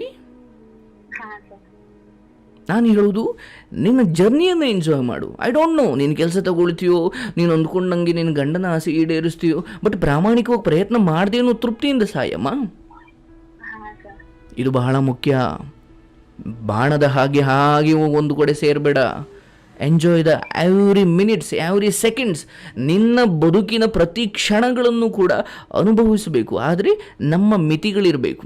ಈಗ ನಮ್ಮ ಬದುಕು ಹೇಗಿರಬೇಕಂದ್ರೆ, ಈ ನಿಮ್ಮ ಕಡೆ ದನಗಳನ್ನು ಕಟ್ಟಾಕ್ತಾರೆ ಗೊತ್ತಾ ಹಗ್ಗದಲ್ಲಿ? ಈಗ ನಿಮ್ಮ ಮನೆಯಿಂದ ದನವನ್ನು ಹೊಡ್ಕೊಂಡು ಹೋಗಿ ಅಲ್ಲೆಲ್ಲೋ ಗೊಂತಲ್ಲಿ ಕಟ್ಟಾಕ್ತಾರೆ, ಅಲ್ಲಿ ಹುಲ್ಲಿರುತ್ತೆ. ಬಟ್ ಬಯಲಿನ ತುಂಬ ಹುಲ್ಲಿದ್ರೂ ಕೂಡ ದನಕ್ಕೆ ಒಂದು ಹಗ್ಗ ಕಟ್ಟಿರ್ತಾರೆ, ಅದು ಮೇಯ್ಬೋದು. ಬಟ್ ಎಷ್ಟು ಮೇಯ್ಬೋದು? ಆ ಹಗ್ಗ ಎಷ್ಟು ದೂರ ಇದೆಯೋ ಅಷ್ಟು ದೂರ ಹೋಗಿ ಮೇಯ್ಬೋದು. ಅಂದರೆ ಅದಕ್ಕೆ ಅವಕಾಶವೂ ಇದೆ, ಬಟ್ ಒಂದು ಮಿತಿನೂ ಇದೆ. ಹೌದಲ್ವಾ? ಬದುಕು ಹೀಗೆ ಇದೆ. ನನಗೆ ಅವಕಾಶವೂ ಇದೆ, ಜೊತೆಗೆ ನನ್ನ ಹಗ್ಗ ಎಷ್ಟೇ ದೂರ ಇದೆ ಈ ಹಗ್ಗ ಎಷ್ಟು ದೂರ ಇದೆಯೋ ಅಷ್ಟು ದೂರ ಹೋಗಿ ನಾನು ಅಷ್ಟು ಸುತ್ತ ಮೇಯ್ಬೋದು. ಹೌದಲ್ವಾ? ಜೀವನ ಕೂಡ ಇದೇ ಥರ. ನನಗೆ 1000 ಆ ಹಸುಗೆ ಆ ಎತ್ತಿಗೆ ಕಾಣುತ್ತೆ ಅಲ್ಲೆಲ್ಲ ಹುಲ್ಲು ಚೆನ್ನಾಗಿದೆ ಅಂತ, ಬಟ್ ತನ್ನ ಮಿತಿ ಏನು ಅಂತ ಅದಕ್ಕೆ ಅರ್ಥ ಆಗದೆ ಹೋದರೆ, ಇಲ್ಲ ನಾನು ಆ ಹುಲ್ಲು ಸಿಕ್ಕರೆ ಮಾತ್ರ ಮೇಯೋದು ಅಂದ್ಕೊಂಡು ಕೂತ್ಕೊಂಡ್ರೆ ಬಹುಶಃ ಅದೇ ಹೊಟ್ಟೆ ಹಸ್ಕೊಂಡು ಸಾಯ್ಬೇಕಾಗಿರೋದು. ನಿನ್ನ ಎಣಿಕೆಗೆ ನಿನ್ನ ಮಿತಿಯಲ್ಲಿ ಎಷ್ಟು ಬರುತ್ತೋ ಎಂಜಾಯ್ ಮಾಡು. ಆ್ಯಂಡ್ ಮೊದಲು ಒಂದು ಮನಸ್ಥಿತಿಯನ್ನು ತೆಗೆದುಹಾಕು. ಅಯ್ಯೋ ಇವರೆಲ್ಲ ಹಿಂಗೆ ಮಾಡ್ತಾರೆ, ಏನು ಸರ್ ಮಾಡೋದು? ನಾನು ಹೇಳಿದ್ನಲ್ಲ, ನೀನು ಮನೆ ಮಾಡಿರೋದೇ ಸಂತೆಯ ಮಧ್ಯೆ. ಅವ್ರು ಶಬ್ದ ಮಾಡ್ತಾರೆ. ನೀನು ನನಗೆ ಬೇರೆ ಮದುವೆ ಬೇಡ ಅಂತ ನಿರ್ಧಾರ ಮಾಡಿರೋದು ಬಹಳ ಅದ್ಭುತ ನಿರ್ಧಾರವೇ ಹೌದು. ಬಟ್ ಅದಕ್ಕೆ ನೀನು ತಯಾರಾಗೂ ಇರಬೇಕು. ನಾನು ಹೇಳಿದ್ನಲ್ಲ, ಗಂಡ ಇರುವ ಹೆಣ್ಣಿಗೆ ಇವತ್ತು ಭದ್ರತೆ ಇಲ್ಲ ಅಂದಾಗ ನಿನ್ನ ಬದುಕು ಸ್ವಲ್ಪ ಕಠಿಣವಾಗಿರ್ಬೋದು. ನೀನು ಅದಕ್ಕೆ ತಯಾರಾಗಿದ್ದರೆ ನೀನು ನಿರ್ಧಾರ ಮಾಡಬೇಕು. ಹಾಗಂತ ತೀರಾ ಕೆಟ್ಟದಿದೆ ಅಂತಲೂ ಅಲ್ಲ. ಬಟ್ ಐ ಹೋಪ್ ಒಬ್ಬ ಗಂಡ ಇಲ್ಲದೆ ಹೋದಾಗ ಅಥವಾ ಒಬ್ಬ ಪುರುಷ ಇಲ್ಲದೆ ಹೋದಾಗ ಸಹಜ ಆ ಮಾತುಗಳು ಬರುತ್ತೆ. ಅವರೇನೋ ನೀನು ಬಡ್ದು ಒಡೆದೇನೋ ಮಾಡಬೇಕಾಗಿಲ್ಲ. ಮಾತಲ್ಲೇ ಕೊಲ್ಲುವ ಜನ ಇದ್ದಾರೆ. ಬಟ್ ಅವರ ಉದ್ದೇಶ ನನ್ನನ್ನು ತುಳಿಯೋದೇ ಅನ್ನೋದಾದರೆ ಅವ್ರ ಮಾತನ್ನು ನಾನು ಈ ಹುಚ್ಚರು ಮಾತಾಡಿದಾಗ ತಲೆ ಕೆಡಿಸ್ಕೊಳ್ತೀಯ ನೀನು? ಇಲ್ಲ ಸರ್. ಈಗ ನಿಮ್ಮ ಮನೆ ಮುಂದೆ ಯಾರೋ ಒಬ್ಬ ಹುಚ್ಚ ಡೈಲಿ ಓಡಾಡ್ತಿರ್ತಾನೆ. ಅವನು ನಾಚಿಕೆ ಆಗಲ್ವ ನಿನಗೆ, ನೀನು ಕೆಟ್ಟವಳು, ನೀನು ಅವಳು ಇವಳು ಅಂತ ಹುಚ್ಚ ಬೈತಾನೆ. ನೀನು ನಗ್ತೀಯ, ಯಾಕಂದರೆ ನೀನು ಅವನನ್ನು ನಿರ್ಧಾರ ಮಾಡಿದ್ದೀಯ. ಅವನೊಬ್ಬ ಹುಚ್ಚ ಅಂತ ನೀನು ಕನ್ಸಿಡರ್ ಆದ ಮೇಲೆ ಅವನ ಮಾತುಗಳ ಹುಚ್ಚಿನ ಮಾತುಗಳು ಅಂತಲೇ ನೀನು ಕನ್ಸಿಡರ್ ಮಾಡ್ತೀಯ. ಹಾ ಸರ್. ಇವರನ್ನು ಕೂಡ ನೀನು ಹಾಗೆ ನೋಡಬೇಕಮ್ಮ. ಆ್ಯಂಡ್ ಒಂದು ಗಟ್ಟಿ ನಿರ್ಧಾರ ಮಾಡು. ಪದೇ ಪದೇ ನನ್ನ ಮನಸ್ಸು ಬದಲಾಗಬಾರ್ದು. ಯಾವುದೋ ಒಂದು ನಾನು ಕಾಂಪಿಟೇಟಿವ್ ಎಕ್ಸಾಮ್ ಬರಿಬೇಕಷ್ಟೇ. ಅದು ಮಗನಿಗೋಸ್ಕರನೂ ಅಲ್ಲ, ಸಮಾಜಕ್ಕೋಸ್ಕರನೂ ಅಲ್ಲ, ಗಂಡನಿಗೋಸ್ಕರನೂ ಅಲ್ಲ. ಅದು ನನ್ನ ಸಂಕಲ್ಪ. ನನಗೆ ಭಗವಂತ ಶಕ್ತಿ ಕೊಟ್ಟಿದ್ದಾನೆ ಅನ್ನೋದಾದರೆ ಮನೆಯಲ್ಲಿ ಯಾಕೆ ಸುಮ್ಮನೆ ಕೂತ್ಕೊಳ್ಬೇಕು ನಾನು? ಅಂಡ್ ನೋಡ್ದಾಯಿ, ನಿಮ್ಮ ಮಗನನ್ನು ಬಿಡಲಿಕ್ಕೆ ನಿನ್ನ ತವರು ಮನೆಯಾದರೂ ನಿನಗಿದೆ. ಎಷ್ಟೋ ಜನ ಅಲ್ಲೆಲ್ಲೋ ಒಂದು ಕಡೆ ತಿಂಗಳಿಗೆ 5,000 10,000 ಕೊಟ್ಟು ಒಂದೆಲ್ಲೋ ಗಾರ್ಮೆಂಟ್ಸ್ ಕೆಲಸಕ್ಕೆ ಹೋಗಿ ದುಡಿತಿದ್ದಾರೆ. ಮತ್ತು ಅವ್ರ ಮಕ್ಕಳನ್ನು ಅಲ್ಲೆಲ್ಲೋ ಒಂದು ಕಡೆ ಕಿಂಡರ್ ಜಾಯ್ನಲ್ಲಿ ಎಲ್ಲೋ ಒಂದು ಕಡೆ ಬಿಟ್ಟಿದ್ದಾರಮ್ಮ. ಅವ್ರಿಗೆ ತವರು ಮನೆ ಇಲ್ಲ. ಅದು ಅಂದರೆ ನಿನಗಿರೋ ಎಷ್ಟೋ ಅವಕಾಶಗಳು ಎಷ್ಟೋ ಜನಕ್ಕಿಲ್ಲ ಅಮ್ಮ ಅಲ್ಲಿ. ಹಾ ಸರ್. ಆ್ಯಂಡ್ ನಿನಗಿರೋ ಭಾಗ್ಯಗಳನ್ನು ನೀನು ಮರೆತು ನಿನಗಾಗ್ತಾ ಇರೋ ಚಿಕ್ಕ ಪುಟ್ಟ ಈ ಅಡೆತಡೆಗಳನ್ನೇ ನೀನು ಮುಖ್ಯವಾಗಿಸಿಕೊಂಡ್ರೆ ನಿನಗಿರೋ ಆ ಅವಕಾಶಗಳು ಆಪರ್ಚುನಿಟೀಸ್ ಬಗ್ಗೆ, ಅಥವಾ ದೇವರು ಕೊಟ್ಟಿರೋ ಒಳ್ಳೆ ಅಣ್ಣ ಇದ್ದಾನೆ, ಒಳ್ಳೆ ತವರು ಮನೆ ಇದೆ, ಮಗ ಇದ್ದಾನೆ, ಆ್ಯಂಡ್ ಏನೋ ಸಾಧಿಸಬೇಕು ಅನ್ನೋ ಮನಸ್ಥಿತಿಯನ್ನು ಕೊಟ್ಟಿದ್ದಾನೆ.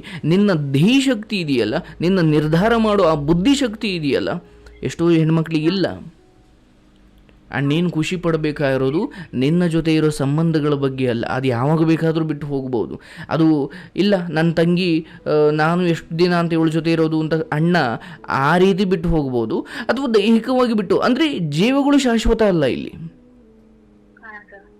ಹೌದಲ್ವಾ? ನಾನು ಹೇಳಿದ ಪಾಠಗಳನ್ನೆಲ್ಲ ನೆನಪಿಟ್ಕೊ.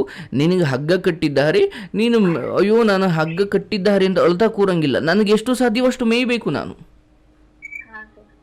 ಬಟ್ ನನ್ನ ಮಿತಿ ನನ್ನ ಯೋಚನೆಯಲ್ಲಿ ಇರಬೇಕು. ಕೃಷ್ಣ ಭಗವದ್ಗೀತೆಯಲ್ಲಿ ಇದನ್ನೇ ಹೇಳೋದು. ಕರ್ಮ ಮಾಡಬೇಕಾದ್ರೆ ನೀನು ಬಹಳ ಮುಖ್ಯವಾಗಿ 2 ವಿಚಾರ ನೆನಪಿಟ್ಕೊಳ್ಬೇಕು.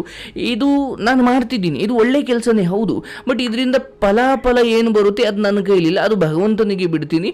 ಆದರೆ ಇನ್ನೊಂದು 2ನೇದು ಬಹಳ ಮುಖ್ಯವಾದದ್ದು, ನಾನು ನನ್ನ ಮಿತಿಯನ್ನು ಅರ್ಥ ಮಾಡಿಕೊಂಡಿದ್ದೀನಿ. ಹೌದು, ಕೆಲವೊಮ್ಮೆ ಅದನ್ನು ಮೀರಿ ಹೋಗಿ ಸ್ವಲ್ಪ ಟ್ರೈ ಮಾಡಬೇಕು. ಬಟ್ ನನ್ನ ಮಿತಿ ಗೊತ್ತಿಲ್ಲದೆ ನಾನು ಅಂದರೆ ಹೊಸಲನ್ನೇ ದಾಟುವುದಕ್ಕೆ ಬರದ ಒಂದು ಪುಟ್ಟ ಮಗು ನಾನು ಐಜಮ್ಮ ನೆಗಿಬೇಕು ಅಂದ್ಕೊಳ್ಳೋದು ಮೂರ್ಖತನ, ಹೌದಲ್ವಾ? ಈಗ ಭವಿಷ್ಯದಲ್ಲಿ ಅದು ನೆಗೆಯುತ್ತೆ, ಅದು ಬೇರೆ. ಬಟ್ ಇನ್ನೂ ಹೊಸಲು ದಾಟಕ್ಕೆ ಆಗ್ತಾ ಇರೋ ಆ ತೆವಳುವ ಮಗು ನಾನು ನೆಗಿಲೇಬೇಕು ಅಂತ ಅಳ್ತಾ ಕೂತ್ಕೊಂಡ್ರೆ ಅದು ಪ್ರಾಣ ಹೋಗುತ್ತೆ. ನನ್ನ ಮಿತಿಗಳ ಪರಿಚಯ ಇದ್ದರೆ ಬದುಕು ಸುಂದರವಾಗಿರುತ್ತೆ. ಅಣ್ಣನಿಗನ್ಸುತ್ತೆ ಯಾವ ಗೊಂದಲವೂ ಬೇಡ. ನೀನು ಅಲ್ಲಿ ಮಗುವನ್ನು ಬಿಟ್ಟು ಬಂದಿರುವ ಉದ್ದೇಶ ಕೇವಲ ಆ ಮಗುವಿನ ನಾಳೆಗಳ ಭವಿಷ್ಯವನ್ನು ಉಜ್ವಲವಾಗಿಸಲಿಕ್ಕೆ, ಹೌದಲ್ವ?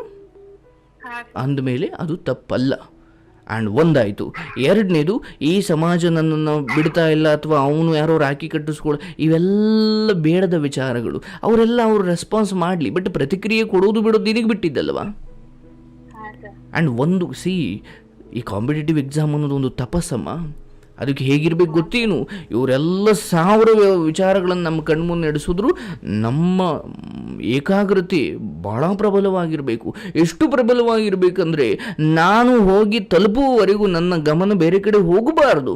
ಆ್ಯಂಡ್ ಇವರೇನು ಅಂಥವ್ರು ಏನೋದು ನಿನ್ನ ಬದುಕಿನ ಪುಟದಲ್ಲಿ ಬಹಳ ದೊಡ್ಡ ಪ್ರಶ್ನೆ ಆಗಿಬಿಟ್ರೆ ನೀನು ಸುಮ್ಮನೆ ನಾನು ಏನೋ ಬರಿತಾ ಇದ್ದೀನಿ, ನಾನು ಏನೋ ಕಾಂಪಿಟೇಟಿವ್ ಎಕ್ಸಾಮ್ ತಯಾರಾಗ್ತೀನಿ, ಜೀವನ ಪೂರ್ತಿ ಹಿಂಗೆ ಅಂದ್ಕೊಂಡೇ ಇರ್ತೀಯ. ಯಾಕಂದ್ರೆ ನನಗೆ ಗೊತ್ತಿರೋ ಹಾಗೆ ಅದಕ್ಕೆ ಬೇರೆಯದೇ ಏಕಾಗ್ರತೆ ಬೇಕು. ನೀನು ಪ್ರಯತ್ನ ಮಾಡ್ತಿದ್ದೀಯ, ಅದೇ ಕೆಲಸಕ್ಕೆ 1000 ಜನ ಮಾಡ್ತಾರೆ, ಲಕ್ಷಾಂತರ ಜನ ಮಾಡ್ತಾವ್ರೆ. ಈ ಗೊಂದಲಗಳನ್ನ ಇಟ್ಕೊಂಡು ಬೇಡ. ನೀನೇನಕ್ಕೆ ಬಂದಿದ್ದೀಯ, ಮನೆಯಿಂದ ಕಾಲು ತೆಗೆದು ಹಾಸ್ಟ್ಲಿಗೆ ಎಲ್ಲೋ ಬಂದು ಇದ್ದೀಯಾ, ಏನೋ ಪ್ರಯತ್ನ ಮಾಡ್ತಿದ್ದೀಯ, ಅದನ್ನು ಬಿಟ್ಟು ನಿನಗೆ ಯಾವುದೂ ಅಲ್ಲ. ನಿನ್ನ ನೆನಪಿಡುಮ್ಮ, ಜಗತ್ತಲ್ಲಿ ಈ ನ್ಯೂಸ್ ಪೇಪರಲ್ಲಿ ಅಥವಾ ನ್ಯೂಸ್ ಪೇಪರ್ಗಳಲ್ಲಿ ಟಿ ವಿ ಚಾನಲಲ್ಲಿ ಅಲ್ಲಿ ಕೊಲೆ ಆಯಿತು, ಇಲ್ಲಿ ದರೋಡೆ ಆಯಿತು ಅಂತ ಎಷ್ಟು ತೋರಿಸ್ತಾರೋ, ಅವ್ರಿಗೆ ಗೊತ್ತಿಲ್ಲದಂಗೆ ಈ ಜಗತ್ತಲ್ಲಿ ಒಳ್ಳೆಯದು ಕೂಡ ದಿನದಲ್ಲಿ ತುಂಬಾ ನಡೀತವೆ, ಆದರೂ ತೋರಿಸಲ್ಲ ಅಷ್ಟೇ ಜಗತ್ತು. ಹಾ ಸರ್. ಡ್ರೈವರ್ ಏನು ಬಸ್ಸಲ್ಲಿ ಯಾರೋ ಒಬ್ಬ ಪಿಕ್ ಪ್ಯಾಕೆಟ್ ಮಾಡ್ದ ಅನ್ನೋದು ಎಡ್ಡಿಂಗಲ್ಲಿ ಬರುತ್ತೆ ಹೊರತು, ಯಾರೋ ಒಬ್ಬ ಮುದುಕನಿಗೆ ಅಥವಾ ಯಾವುದೋ ಒಂದು ಅಜ್ಜಿಗೆ ಬಸ್ ಚಾರ್ಜಿ ಕಾಸು ಇರಲಿಲ್ಲ, ಯಾರೋ ಒಬ್ಬ ವ್ಯಕ್ತಿ ಬಸ್ ಚಾರ್ಜಿ ಕಾಸು ಕೊಟ್ಟು ಆ ಅಜ್ಜಿಯನ್ನು ಸೇಫಾಗಿ ಅಲ್ಲಿ ಕರ್ಕೊಂಡೋಗಿ ಬಿಟ್ಟ ಅನ್ನೋದನ್ನು ಯಾವ ಪೇಪರವರು ಬರೆಯಲ್ಲ. ಹಾ ಸರ್. ಅಂದರೆ ಜಗತ್ತು ಕೆಟ್ಟದ್ದು ಇದೆ ಇದೆ ಇದೆ ಇದೆ ಅಂತ ನಮ್ಮ ಸುತ್ತಮುತ್ತವ್ರು ಹೇಳಿ ಹೇಳಿ ಹೇಳಿ ನಮಗೂ ಹಂಗೆ ಅನಿಸ್ಬಿಟ್ಟಿದೆ, ಓ ಈ ಜಗತ್ತಲ್ಲಿ ಒಳ್ಳೆಯವರು ಒಬ್ಬರೂ ಇಲ್ವೇನೋ ಅಂತ. ಹಾ ಸರ್. ದೃಷ್ಟಿ ಬದಲಾಯಿಸ್ಕೊ. ಆ್ಯಂಡ್ ಯಾರೆಲ್ಲ ನಿನ್ನ ಮೇಲೆ ಆಸೆ ಪಟ್ಟಿದ್ದಾರೆ, ಸಾವಿರ ಕನಸಿಟ್ಕೊಂಡಿದ್ದಾರೆ ಅಥವಾ ಇನ್ನೇನೋ ಅವೆಲ್ಲವೂ ಅವರವ್ರಿಗೆ ಬಿಟ್ಟಿದ್ದು. ನೀನು ಅದನ್ನು ಒಡೆದು ತಲೆಗೆ ಒಳಗಡೆ ಕೈ ಇಕ್ಕಿ ಆ ವಿಚಾರಗಳನ್ನು ತೆಗೆದು ಎಳೆಯೋಕ್ಕಾಗಲ್ಲ. ನಿನ್ನ ಕಂಟ್ರೋಲಿಗೆ ಏನಿದೆ, ಹೌದಪ್ಪ ಈಗ ಗಂಡ ತೀರು ಹೋಗಿದ್ದಾರೆ ನಿಜ, ಆ್ಯಂಡ್ ಮೊದಲು ಚೆನ್ನಾಗಿದ್ದ ಅವರ ಅಕ್ಕಂದಿರು ಅಥವಾ ಅವ್ರ ಮನೆಯವರಿಗೆ ತಿರುಗಿ ಬಿದ್ದಿದ್ದಾರೆ ಅನ್ನೋದು ನಿಜ. ಯಾಕಂದರೆ ಬಿದ್ದವನಿಗೆ ಒಂದು ಕಲ್ಲು ಎಕ್ಸ್ಟ್ರಾ ಹೊಡಿತಾರೆ, ತಲುಪಿದ್ರೆ ಹೊಡೆದು ಬಿಡಲಿ, ಯಾಕಂದರೆ ಎಲ್ಲ ಹೊಡಿತವ್ರೆ ನಾನು ಹೊಡಿಯೋಣ, ನಾನೇ ಹೊಡೆದೆ ಅಂತ ಗೊತ್ತಾಗೋದು ಬೇಡ ಅಲ್ವಾ.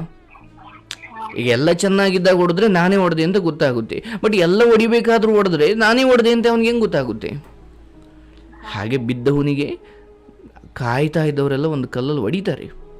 ಬಟ್ ಅರ್ಥ ಮಾಡ್ಕೊ, ಅವನ ಆಸ್ತಿ ಅಥವಾ ಅದೆಲ್ಲದಕ್ಕೂ ಮೀರಿ ಆ ಪ್ರೀತಿಗೋಸ್ಕರ, ಅಂದರೆ ಮದುವೆ ಆಗಲಿಕ್ಕೆ ಅವಕಾಶ ಇದ್ದು ಆಗಿಲ್ಲ ಅನ್ನೋದಿದೆಯಲ್ಲ, ಇದು ನಿಜಕ್ಕೂ ಒಂದು ಭಾಳ ದೊಡ್ಡ ತ್ಯಾಗ ತಾಯಿ. ಇದು ನಾನು ಯಾಕೆ ಶುರುವಿನಲ್ಲಿ ಸ್ವಲ್ಪ ಅದನ್ನು ಕಠೋರವಾಗಿ ಹೇಳಿದೆ ಅಂದರೆ, ನಿನ್ನನ್ನು ನಾನು ಒಂದು ನಿರ್ಧಾರಕ್ಕೆ ಸ್ಪಷ್ಟವಾಗಿ ಕೂರಿಸಬೇಕಿತ್ತು. ಅಯ್ಯೋ ನಂಗೆ ಮಾಂಗಲ್ಯ ಭಾಗ್ಯ ಮುಖ್ಯ ಅಲ್ವಾ ಸರ್, ಅಂದರೆ ಅದನ್ನು ಅನುಭವಿಸಿರೋ ದಿನವೂ ನೋಡಿದ್ದೀಯಲ್ವ ನೀನು, ಒಂದು ವರ್ಷನೋ ಒಂದು ದಿನನೋ ಅದನ್ನು ನೋಡಿದೆಯಲ್ವ ಅಮ್ಮ. ಆ್ಯಂಡ್ ಈವನ್ ಅದಾದಮೇಲೂ ಮತ್ತೊಂದು ಅವಕಾಶ ಇತ್ತು ಅನ್ನೋದಾದರೆ, ನಾನು ಅದನ್ನು ಬೇಡ ಅಂದಿದ್ದೀನಿ ಅನ್ನೋದಾದರೆ, ನಾನು ಬೇಡ ಅಂದಿದ್ದಕ್ಕೆ ಬದ್ಧವಾಗಿರಬೇಕು. ಆ್ಯಂಡ್ ರಾಜೇಶ್ವರಿ ನೀವೆಲ್ಲೂ ಹೋಗ್ತಾ ಇದ್ದೀರಾ, ನೀವೇನು ಮಾಡ್ತಾ ಇದ್ದೀರಾ, ಖಂಡಿತ ಅದ್ಭುತವಾದ ನಿರ್ಧಾರ. ಬಟ್ ಅಂತಿಮವಾಗಿ ನಿಮ್ಮ ಮನಸ್ಸು ಆ ಚಂಚಲತೆಯನ್ನು ದೂರ ಮಾಡಿಕೊಳ್ಬೇಕಂದ್ರೆ ನೀವು ಸ್ಪಷ್ಟವಾಗಿ ನಿರ್ಧಾರ ಮಾಡಿ, ಇದು ನನ್ನ ಬದುಕು, ನನ್ನ ಮಗನನ್ನು ನೋಡ್ಕೊಳ್ಬೇಕು, ನನ್ನ ಬದುಕನ್ನು ನೋಡ್ಕೊಳ್ಬೇಕು. ಆ್ಯಂಡ್ ಇವ್ರ ಆಸ್ತಿ ಅಥವಾ ತವರು ಮನೆ, ಗಂಡನ ಮನೆ, ಇವ್ರು ಯಾರ ಜೊತೆ ಇದ್ದರೂ ಇಲ್ಲದೆ ಹೋದರೂ ಅಂತಿಮವಾಗಿ ನನ್ನ ಕೈಲಿ ಇನ್ನೂ ಏನೋ ಮಾಡಿ ನನ್ನ ಬದುಕನ್ನು ನೋಡ್ಕೊಳ್ಳೋ ಸಾಧ್ಯತೆ ಇದೆ ಅನ್ನೋದಾದರೆ, ನಾನು ಇನ್ನೊಬ್ಬರಿಗೆ ಬೇಡೋ ಪರಿಸ್ಥಿತಿಗೆ ಹೋಗಬಾರ್ದು ಅನ್ನೋದಾದರೆ, ನೀನು ಓದಿ ದುಡಿತೀಯ ಅನ್ನೋದು ಎಷ್ಟು ಸತ್ಯವೋ, ನೀನು ಮಾನಸಿಕವಾಗಿ ಎದುರಿಸೋಕೆ ತಯಾರಾಗಿರಬೇಕು ಅನ್ನೋದು ಅಷ್ಟೇ ಸತ್ಯ.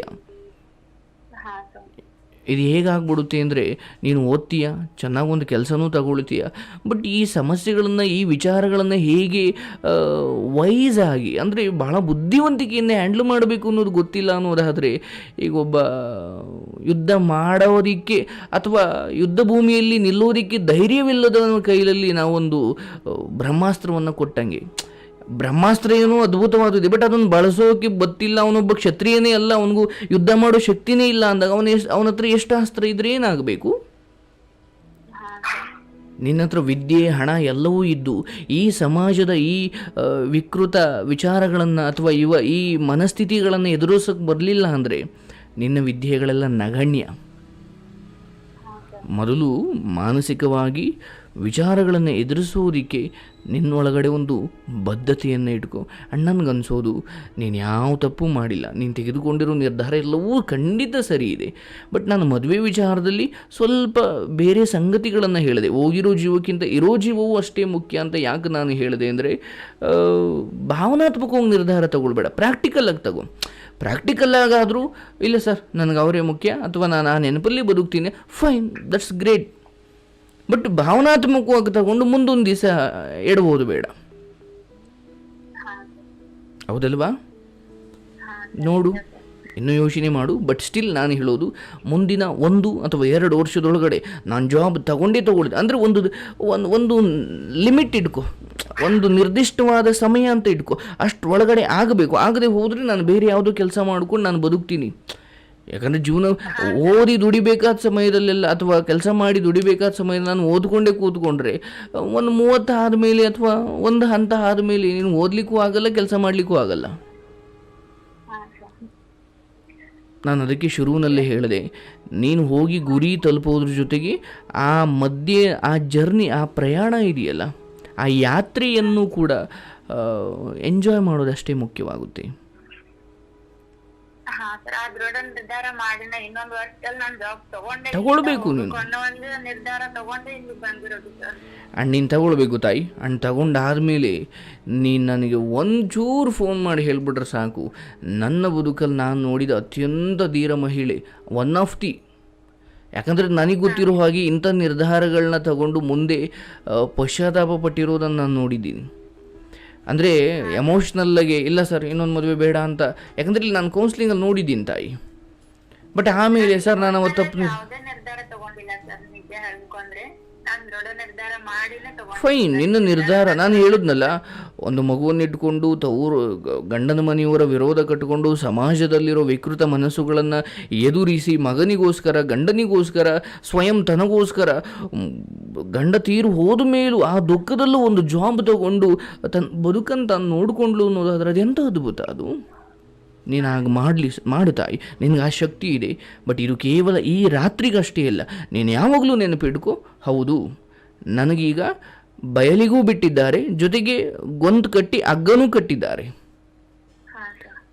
ಬಯಲು ಕಣ್ಮುಂದೆ ಕಾಣ್ತಾ ಇದೆ, ಬಟ್ ನಾನು ಎಲ್ಲ ಮೇಯೋಕ್ಕಾಗಲ್ಲ, ನನಗೊಂದು ಹಗ್ಗ ಕಟ್ಟಿದ್ದಾರೆ. ಇದು ಮೊದಲ ಸ್ಫೂರ್ತಿ. ಎರಡನೇದು ಅಂದರೆ ಆ ಹಿಮದ ಮೇಲೆ ನಡ್ಕೊಂಡು ಹೋಗ್ಬೇಕಾದ್ರೆ ಸ್ಟ್ರೈಟ್ಗೆ ಹೋಗಿದವನೊಬ್ಬ, ಅಡ್ಡಡ್ಡ ಹಿಂಗೆಲ್ಲೆಲ್ಲೋ ಹೋಗಿ ಬಂದವನೊಬ್ಬ. ಬಟ್ ಜರ್ನಿ, ಈ ಬದುಕು ಅಂದಾಗ ನಾನು ಅಲ್ಲಿಗೆ ಹೋಗಿ ತಲುಪೋದು ಎಷ್ಟು ಮುಖ್ಯವೋ ಅದರ ಜರ್ನಿಯನ್ನು ಎಂಜಾಯ್ ಮಾಡೋದು ಕೂಡ ಅಷ್ಟೇ ಮುಖ್ಯ. ಆ್ಯಂಡ್ ಮೂರನೇದು, ಮಗನನ್ನು ಬಿಟ್ಟು ಬಂದಿರುವ ವಿಚಾರದಲ್ಲಿ ಸಂಬಂಧಿಕರು ಅಥವಾ ಸ್ನೇಹಿತರು ಅಥವಾ ಊರಿನ ಜನ ಏನೇ ಅಪಪ್ರಚಾರದ ಮಾತುಗಳಾಡಿದ್ರು ನಾನು ಹೇಳ್ತಾ ಇದ್ದೀನಿ, ನೀನು ಬಿಟ್ಟು ಬಂದಿರುವ ಉದ್ದೇಶ ಯಾವನು ಇನ್ನೊಬ್ಬನ ಜೊತೆ ಹೋಗ್ಲಿಕ್ಕಲ್ಲ, ಕೇವಲ ನಮ್ಮ ಈ ಸಂಸಾರವನ್ನು ಭವಿಷ್ಯದಲ್ಲಿ ಉಜ್ವಲವಾಗಿ ಕಟ್ಕೊಳ್ಳಿಕ್ಕೋಸ್ಕರ ಬಂದಿದೆಯಾ ಅನ್ನೋದಾದರೆ ದೇವರೇ ಬಂದು ನಿನ್ನ ಕನಸಲ್ಲಿ ಹೇಳಿದ್ರು ನೀನು ಅದಕ್ಕೆ ಕಿವಿ ಕೊಡಬೇಡ. ಆ ಗೊಂದಲ ಸತ್ತು ಹೋಗಲಿ. ಇಲ್ಲಿಗೆ ಓದು, ಚೆನ್ನಾಗಿ ಓದು, ಆರೋಗ್ಯ ಚೆನ್ನಾಗಿ ನೋಡ್ಕೊ. ಹೇಳಮ್ಮ. ಸರ್, ಇವಾಗ ಹೇಳ್ತಾರಲ್ಲ, ಒಂದ್ ಮಗುಗೆ ಹುಟ್ಟಾಗಿಂದ ಹಿಡಿದು 5 ವರ್ಷ 6 ವರ್ಷದ ಒಳಗಡೆ ಅವ್ರಿಗೆ ಏನೋ ಒಂದ್ ಸಂಸ್ಕಾರ, ಏನೋ ಒಂದ್ ತಿಳುವಳಿಕೆ ಕೊಡೋದು 5 ವರ್ಷದ ಒಳಗಡೆ ಕೊಡ್ಬೇಕು ಅಂತ ಹೇಳ್ತಾರೆ ಸರ್. ಆ ತಿಳುವಳಿಕೆ, ಆ ಸಂಸ್ಕಾರ ಕೊಡೋ ವಯಸ್ಸಲ್ಲೇ ನಾನು ಬಿಟ್ಟು ಬಂದಿದ್ದೀನಲ್ಲ, ಆ ಸಂಸ್ಕಾರ ನಾನು ಅವ್ನ ಮುಂದೆ ಕೊಡಕ್ ಆಗತ್ತಾ ಇಲ್ವಾ ಸರ್? ಅವನು ಅಂದ್ರೆ ನನ್ ಮೇಲೆ ಗೌರವ ಪಡ್ತಾನ ಅಥವಾ ಇಲ್ಲ, ನಮ್ ತಾಯಿ ಈ ತರ ನನ್ ದೂರ ಮಾಡಿದ್ದು ಅಂತ ಈ ತರ ಭಾವನೆಯಿಂದ ನೋಡ್ತಾನ? ಇದೊಂದು ಮನಸ್ಸಲ್ಲಿ ಕಾಡ್ತಾ ಇದೆ ಸರ್. ನೋಡು ತಾಯಿ, ಅಂದ್ರೆ ಇವಾಗ ಜನ ಹೇಳ್ತಾರಲ್ಲ, ನಿಮ್ಮವ್ವ ದೂರ ಹೋಗಿದ್ದಾಳೆ ತಗೋ, ಅಂದ್ರೆ ನಿಮ್ ತಾಯಿ ದೂರ ಇದ್ದಾಳೆ ತಗೋ ಅಂತ. ಈ ತರ ಆ ಚಿಕ್ಕ ಮಗುವಿನ ಮನಸ್ಸಲ್ಲಿ ಅದೇ ತುಂಬ್ಕೊಂಡ್ಬಿಟ್ರೆ ಏನ್ ಮಾಡೋದು ಅಂತ ಸರ್. ಅರ್ಥ ಮಾಡ್ಕೊ. ಒಂದು ಹಂತದಲ್ಲಿ ವೈಜ್ಞಾನಿಕವಾಗಿ ಬಾಲ್ಯದಿಂದ ಅವರು ನೋಡಿದ ಕೇಳಿದ ಸಂಗತಿಗಳು ಅವರು ತಲೆಯಲ್ಲಿ ಉಳಿಯೋದು ಸತ್ಯ. ಬಟ್ ಅದನ್ನು ಮೀರಿ ಅರ್ಥ ಮಾಡ್ಕೊ, ನೀನು ಬಿಟ್ಟು ಬಂದಿರುವುದು ಯಾರೋ ರಾಕ್ಷಸರ ಜೊತೆ ಅಲ್ಲ, ನಿನ್ನ ತಾಯಿಯ ಜೊತೆ. ಅಂದರೆ ನೀನು ಕೇವಲ ಈ ಪ್ರಶ್ನೆಗಳನ್ನ ಹಾಕ್ಕೊಂಡು ಕೂತ್ಕೊಳ್ಳೋದಕ್ಕಿಂತ ನೀನು ಮೂಲಭೂತವಾಗಿ ಅರ್ಥ ಮಾಡಬೇಕಾದ್ರೆ, ಅರೇ ನನ್ನ ಹೆತ್ತ ತಾಯಿ ಅವನ ತಾಯಿ ಬೇರೆ ನೀನು ಹೆತ್ತಿದೀಯ ಅನ್ನೋದು ಒಂದು ಬಿಟ್ಟರೆ ನಿನಗಿಂತ ಚೆನ್ನಾಗಿ ನೋಡ್ಕೊಳ್ಳೋದು ಆಕೆಗೆ ಗೊತ್ತು. ಏನು ಹೇಳ್ಕೊಡ್ಬೇಕು ಏನು ಹೇಳ್ಕೊಡ್ಬಾರ್ದು ಅನ್ನೋದು ಆಕೆಗೆ ಗೊತ್ತು.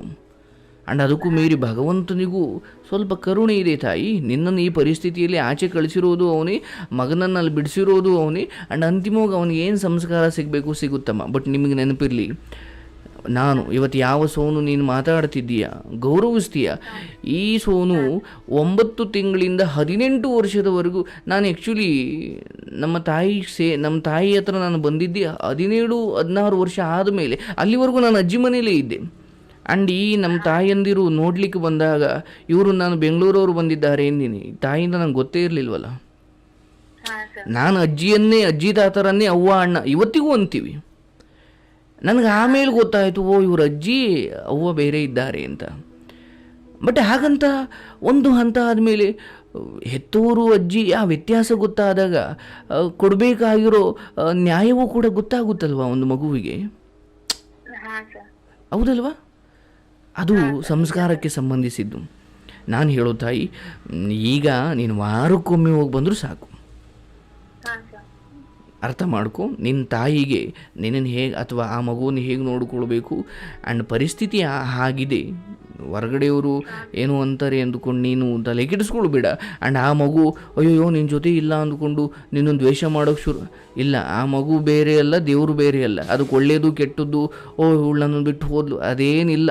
ನೀನು ವಾರಕ್ಕೊಮ್ಮೆ ಹೋಗಿ ಬಹಳ ಪ್ರಾಮಾಣಿಕತೆಯಿಂದ ನಿಷ್ಕಲ್ಮಶಳಾಗಿ ಒಂದು ತಾಯಿಯಾಗಿ 5 ನಿಮಿಷ ಕಳೆದ್ರೂ ಕೂಡ ಆ ಮಗುವಿಗೆ ಅದು ಬೇರೆಯದೇ ರೀತಿ. ಅಂದರೆ ಒಂದೊಂದು ಸ್ಪರ್ಶದಲ್ಲೂ ಅದು ದೇವರು ಒಂದು ಶಕ್ತಿ ಇಟ್ಟಿದ್ದಾನಮ್ಮ ತಾಯಿ ಮತ್ತು ಮಗುವಿನ ವಿಚಾರದಲ್ಲಿ. ನೀನು ಅದ್ರ ಬಗ್ಗೆ ತಲೆ ಕೆಡಿಸ್ಕೊಳ್ಬೇಡ. ಆ್ಯಂಡ್ ವಾರಕ್ಕೊಮ್ಮೆ ಹೋಗಿ ಆ ಮಗುವನ್ನು ನೋಡಿಕೊಂಡು ಸಮಯವನ್ನು ಕೊಟ್ಟು ಆ್ಯಂಡ್ ನೀನು, ನಿನ್ನ ಮಗು, ನಿನ್ನ ತಾಯಿ, ನಿನ್ನ ತವರು ಮನೆ ಅವ್ರನ್ನ ವಿಶ್ವಾಸಕ್ಕೆ ತಗೋ. ಆ್ಯಂಡ್ ಹೊರಗಡೆಯ ವಿಚಾರಗಳಲ್ಲಿ ಹೌದು ನಾನು ಹೇಳಿದ್ನಲ್ಲ, ಮನೆ ಮುಂದೆ ಓಡಾಡೋ ಹುಚ್ಚರು ಏನಾದರೂ ಮಾತಾಡಿದ್ರೆ ಖಂಡಿತ ನಾವು ಅವ್ರನ್ನ ಬೈಯಲ್ಲ, ತಲೆ ಕೆಡಿಸ್ಕೊಂಡು ಕೂತ್ಕೊಳ್ಳಲ್ಲ. ನಾವು ಆ ಮಟ್ಟಿಗೆ ಕೆಲವು ವಿಚಾರಗಳಲ್ಲಿ ಪ್ರಬುದ್ಧವಾಗಿ ಯೋಚನೆ ಮಾಡಬೇಕಾಗುತ್ತೆ. ನಿನ್ನ ಮಗುವನ್ನು ನೀನು ಬಿಟ್ಟು ಬಂದಿರೋದ್ರಿಂದ ಆ ಮಗು ನೀನು ಮರ್ತು ಬಿಡುತ್ತೆ ಅಥವಾ ಇನ್ಯಾರು ಏನೋ ಹೇಳಿಕೊಟ್ಟು ಬಿಡ್ತಾರೆ, ಇಲ್ಲ, ಸಾಧ್ಯನೇ ಇಲ್ಲ. ಓದ ಅಷ್ಟು ಸಮಯ ತಂದೆ ಪ್ರೀತಿನೂ ನಾನೇ ಕೊಡ್ಬೇಕು ಸರ್, ಅವ್ನಿಗೆ ತಾಯಿ ಪ್ರೀತಿನೂ ನಾನೇ ಕೊಡ್ಬೇಕು ಸರ್. ಅದೆಲ್ಲ ಭಾವನಾತ್ಮಕವಾಗಿ ನೀನು ಮಾತಾಡಬೇಡ ತಾಯಿ, ಅದೆಲ್ಲ ನಿನಗೆ ನೀನು ಕಟ್ಕೊಂಡಿರೋದು. ಅದು ಯಾವುದು ಅಲ್ಲಿ ವಿಷಯ ಅಲ್ವೇ ಅಲ್ಲ. ಆ ಮಗುವಿಗೆ ತಂದೆ ಪ್ರೀತಿ ತಾಯಿ ಪ್ರೀತಿ ಅಂಥದ್ದೇನೂ ಇಲ್ಲ. ನೀನು ಸುಮ್ಮನೆ ನಿನ್ನ ತಾಯಿಯಾಗಿ ನೀನು ಕರ್ತವ್ಯ ಮಾಡಮ್ಮ. ಅಮ್ಮ ಹುಟ್ಟಿದ ತಕ್ಷಣ ತಾಯಿ ಸತ್ತು ಮಕ್ಕಳು ಮಾತ್ರ ಬದುಕಿ, ಆ ಮಕ್ಕಳು ಯಾರಿಗೆ ಹೇಳಿದ್ರಮ್ಮ? ಮತ್ತೆ ಇವತ್ತು ಬೆಳೆದಿಲ್ವಾ ಅಥವಾ ಅವರು ಬದುಕಿಲ್ವಾ? ಹೌದು, ತಂದೆ ತಾಯಿ ಪ್ರೀತಿ ಬೇಕು ನಿಜ, ಬಟ್ ಇಲ್ಲ ಅನ್ನೋ ಅನಾಥ ಮಕ್ಕಳು ಬೆಳೆದಿಲ್ವಾ? ಒಬ್ಬ ತಾಯಿಯಾಗಿ ನಮ್ಮ ಆಲೋಚನೆ ಅಷ್ಟೇ ಅದು. ಅಯ್ಯೋ ನಾವು ಇಲ್ದಾಗ ಹೆಂಗೆ ಮಾಡ್ತಾರೋ, ಬ್ರೆಡ್ಡೋ ಅಮೃತವೋ ಅಥವಾ ಅಳಸ್ದನ್ನವೋ ಯಾವುದೋ ಒಂದು ಅವನ ಪಾಲಿಗೂ ಇಟ್ಟಿರ್ತಾನೆ ದೇವರು. ತಾಯಿ ಇದ್ದಾಗ ಬಿಸಿಯನ್ನು ಉಣ್ಬೋದು, ಇಲ್ಲದೆ ಹೋದಾಗ ಅಳಸನ್ನನಾದರೂ ದೇವರು ಅವ್ನಿಗೆ ಇಟ್ಟಿರ್ತಾನೆ ತಾಯಿ. ನೀವೆಲ್ಲ ನೆಪ ಮಾತ್ರ. ಅವನು ನೋಡ್ಕೊಳ್ಳೋ ಅಥವಾ ನಮ್ಮೆಲ್ಲರನ್ನು ಈಗ ನಮ್ಮ ತಾಯಿ ಅಥವಾ ನಮ್ಮ ಅಜ್ಜಿ ಅಂದರೆ ಇವರೆಲ್ಲರೂ ದೇವರ ಸ್ವರೂಪವೇ, ಬಟ್ ಇದೊಂದು ನೆಪ. ಬಟ್ ಮೊದಲೇ ಅದೊಂದು ನಿರ್ಧಾರ ಆಗಿಬಿಟ್ಟಿದೆ. ನೀನೀಗ ಕೆಲಸ ತಗೋ, ಆ್ಯಂಡ್ ನೀನೀಗ ಕೆಲಸ ಅದು ಆಗಲಿ ಬಿಡಲಿ ಅಥವಾ ಅದಾಗುತ್ತೆ, ನಿನ್ನ ಶಕ್ತಿ ಇದೆ, ನೀನು ಮಾಡು. ಆ್ಯಂಡ್ ಅದಕ್ಕೂ ಮುಂಚೆ ಈ ಹೊರಗಿನ ವಿಚಾರಗಳನ್ನು ತಲೆಗೆ ತುಂಬಿಕೊಳ್ಳೋದನ್ನು ಬಿಡು. ಆ್ಯಂಡ್ ನಾಳೆ ಹೋಗ್ತೀವೋ ನಾಡಿದ್ದು ಹೋಗ್ತೀವೋ ಇದಕ್ಕೆಲ್ಲ ಉತ್ತರ ಕೊಟ್ಕೊಂಡು ಇದೆಲ್ಲದಕ್ಕೂ ನಾವು ಪ್ರತಿಕ್ರಿಯೆ ಕೊಟ್ಕೊಂಡು ಕೂತ್ಕೊಳ್ಳೋಕೆ ನಾವಿಲ್ಲಿ ಬಂದಿಲ್ಲ. ಅರ್ಥ ಆಯ್ತಲ್ವಾ? ಒಳ್ಳೆಯದಾಗಲಿ, ಗೊಂದಲಗಳು ಬೇಡ, ಶುಭವಾಗಲಿ. ಆ್ಯಂಡ್ ಎಲ್ಲವೂ ನಿನ್ನ ಕೆಲಸ ಅಥವಾ ಒಂದು ಹಂತಕ್ಕೆ ಚೆನ್ನಾಗಿ ನಡೀತಾ ಇದೆ ಸರ್ ಅಂದಾಗ, ಹೌದು ಈಗಲೂ ಚೆನ್ನಾಗಿ ನಡೀತಾ ಇದೆ. ನಿನ್ನೊಳಗಿನ ಗೊಂದಲಗಳು ಹಂಗೆ ಮಾಡಿಬಿಟ್ಟಿದ್ದಾವಷ್ಟೇ. ಇಲ್ಲ ಸರ್, ನಿಮ್ ಜೊತೆ ಮಾತಾಡಿದ್ಮೇಲೆ ತುಂಬಾ ಮನಸ್ಸು ಹಗುರ ಆಗತ್ತೆ ಸರ್. ಏನೋ ಒಂದು ಮಾಡ್ಬೇಕು ಅನ್ನೋ ಛಲ ಬರುತ್ತೆ ಸರ್. ಮುಂಚೆನೂ ನಾನು ಮಾತಾಡಿದ್ದೆ, ಆವಾಗಿಂದ ಹಿಡಿದು ಇಲ್ಲಿವರೆಗೂ ನಾನು ನೇರ ದಾರಿಲೇ ಹೋಗ್ತಾ ಇದ್ದೆ ಸರ್. ಆದ್ರೂ ಇವಾಗ ಸದ್ಯಕ್ಕೆ ಗೊಂದಲ ಬರೋದ್ರಿಂದ ನಾನು ಮತ್ತೆ ನಿಮ್ಮನ್ನು ಕಾಂಟ್ಯಾಕ್ಟ್ ಮಾಡ್ತೀನಿ ಸರ್. ಸಹಜ, ಬಟ್ ಆ ಮಗುವಿಗೆ ಮಾನಸಿಕವಾಗಿ ಆದರೂ ಅಥವಾ ಆತ್ಮಸಾಕ್ಷಿ ಆಗಾದರೂ ನೀವು ಖಂಡಿತ ಮೋಸ ಮಾಡಿಲ್ಲ. ಅದ್ರ ಬಗ್ಗೆ ನಿಮಗೆ ತೃಪ್ತಿ ಇರಲಿ. ಆ್ಯಂಡ್ ನೀವು ನಿಮ್ಮ ನಂತರ ಇಲ್ಲ, ಅದು ಯಾವುದೂ ಇಲ್ಲ. ನಾನು ಹೇಳಿದ್ದೀನಲ್ವ ಸ್ಪಷ್ಟವಾಗಿ. ಸೊ ನಿಮ್ಮ ಕಡೆ ವಿದ್ಯಾಭ್ಯಾಸದ ಕಡೆ ಗಮನ ಕೊಡಿ, ಆರೋಗ್ಯದ ಕಡೆ ಗಮನ ಕೊಡಿ, ತಾಯಿ ತವ್ರ ಮನೆಯನ್ನು ವಿಶ್ವಾಸಕ್ಕೆ ತಗೊಳ್ಳಿ. And enjoy every second. ಗೊತ್ತಿಲ್ಲ ನಿನ್ನ ಬದುಕಲ್ಲಿ ಇನ್ನೆಷ್ಟು ಸಮಯ ಉಳಿದಿದೆಯೋ ನನಗದು ಗೊತ್ತಿಲ್ಲ, ಬಟ್ ನಾವು ತೀರಾ ಏನೋ ಸಾಧನೆ ಮಾಡಾದ ಮೇಲೆ ಖುಷಿಯಾಗಿರ್ತೀನಿ ಇನ್ನೂ ಅಷ್ಟು ಜಿಪುಣರಾಗೋದು ಬೇಡ. ಒಳ್ಳೇದಾಗಲಮ್ಮ. Thank you so much sir. ನೋಡಿ, ಕೆಲವೊಮ್ಮೆ ನನಗನ್ಸುತ್ತೆ, ಈಗ ಗಂಡ ತೀರು ಹೋದಾಗ ಆಕೆ ದುಃಖ ಹೇಗಿರ್ಬೋದು, ಖಂಡಿತ ಅದು ನೆನೆಸ್ಕೊಂಡ್ರೆ ಹೇಗಪ್ಪ ಸಾಧ್ಯ? ಇಲ್ಲಿ ಕೂತು ಹೇಳಿದಾಗ ನಾವು ಖಂಡಿತ ಕೆಲವು ವಿಚಾರಗಳನ್ನು ಸ್ಪಷ್ಟವಾಗಿ ಅಂಗೀಕರಿಸಿರ್ತೀವಿ. ಬಟ್ ಆಕೆ ಜಾಗದಲ್ಲಿ ನಿಂತು ನೋಡಿದಾಗ ಪಾಪ ಎಷ್ಟು ನೋವು ತಿಂದಿರಬೇಕಾ ಜೀವ?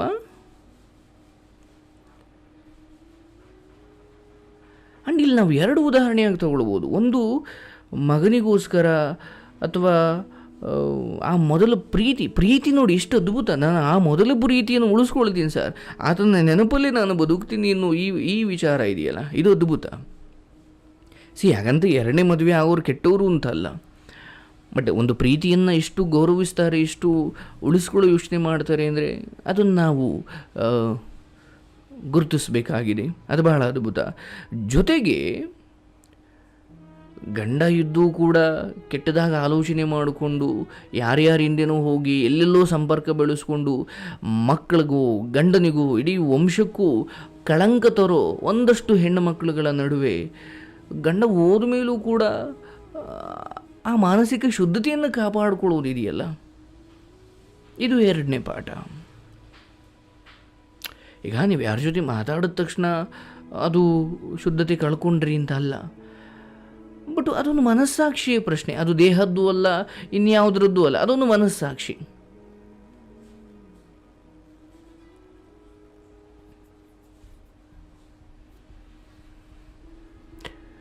ಒಳ್ಳೆಯದಾಗಲಿ ತಾಯಿ, ನಿನ್ನ ಕನಸು ಈಡೇರಲಿ. ಆ್ಯಂಡ್ ಆದಷ್ಟು ಆ ಅಪರಾಧಿ ಭಾವನೆಯನ್ನು ಬಿಡು. ಅಯ್ಯೋ ನನ್ನ ಮಗನಿಗೆ ಮೋಸ ಮಾಡ್ತಿದ್ದೀನಿ, ಇಲ್ಲ, ನೀನಿಲ್ಲಿ ಬಂದಿರೋದು ಒಳ್ಳೆ ಉದ್ದೇಶದಿಂದ ಅನ್ನೋದಾದರೆ ನೀನು ಆ ರೀತಿಯೆಲ್ಲ ಯೋಚನೆ ಮಾಡಬೇಡಮ್ಮ. ಒಳ್ಳೆಯದಾಗಲಿ.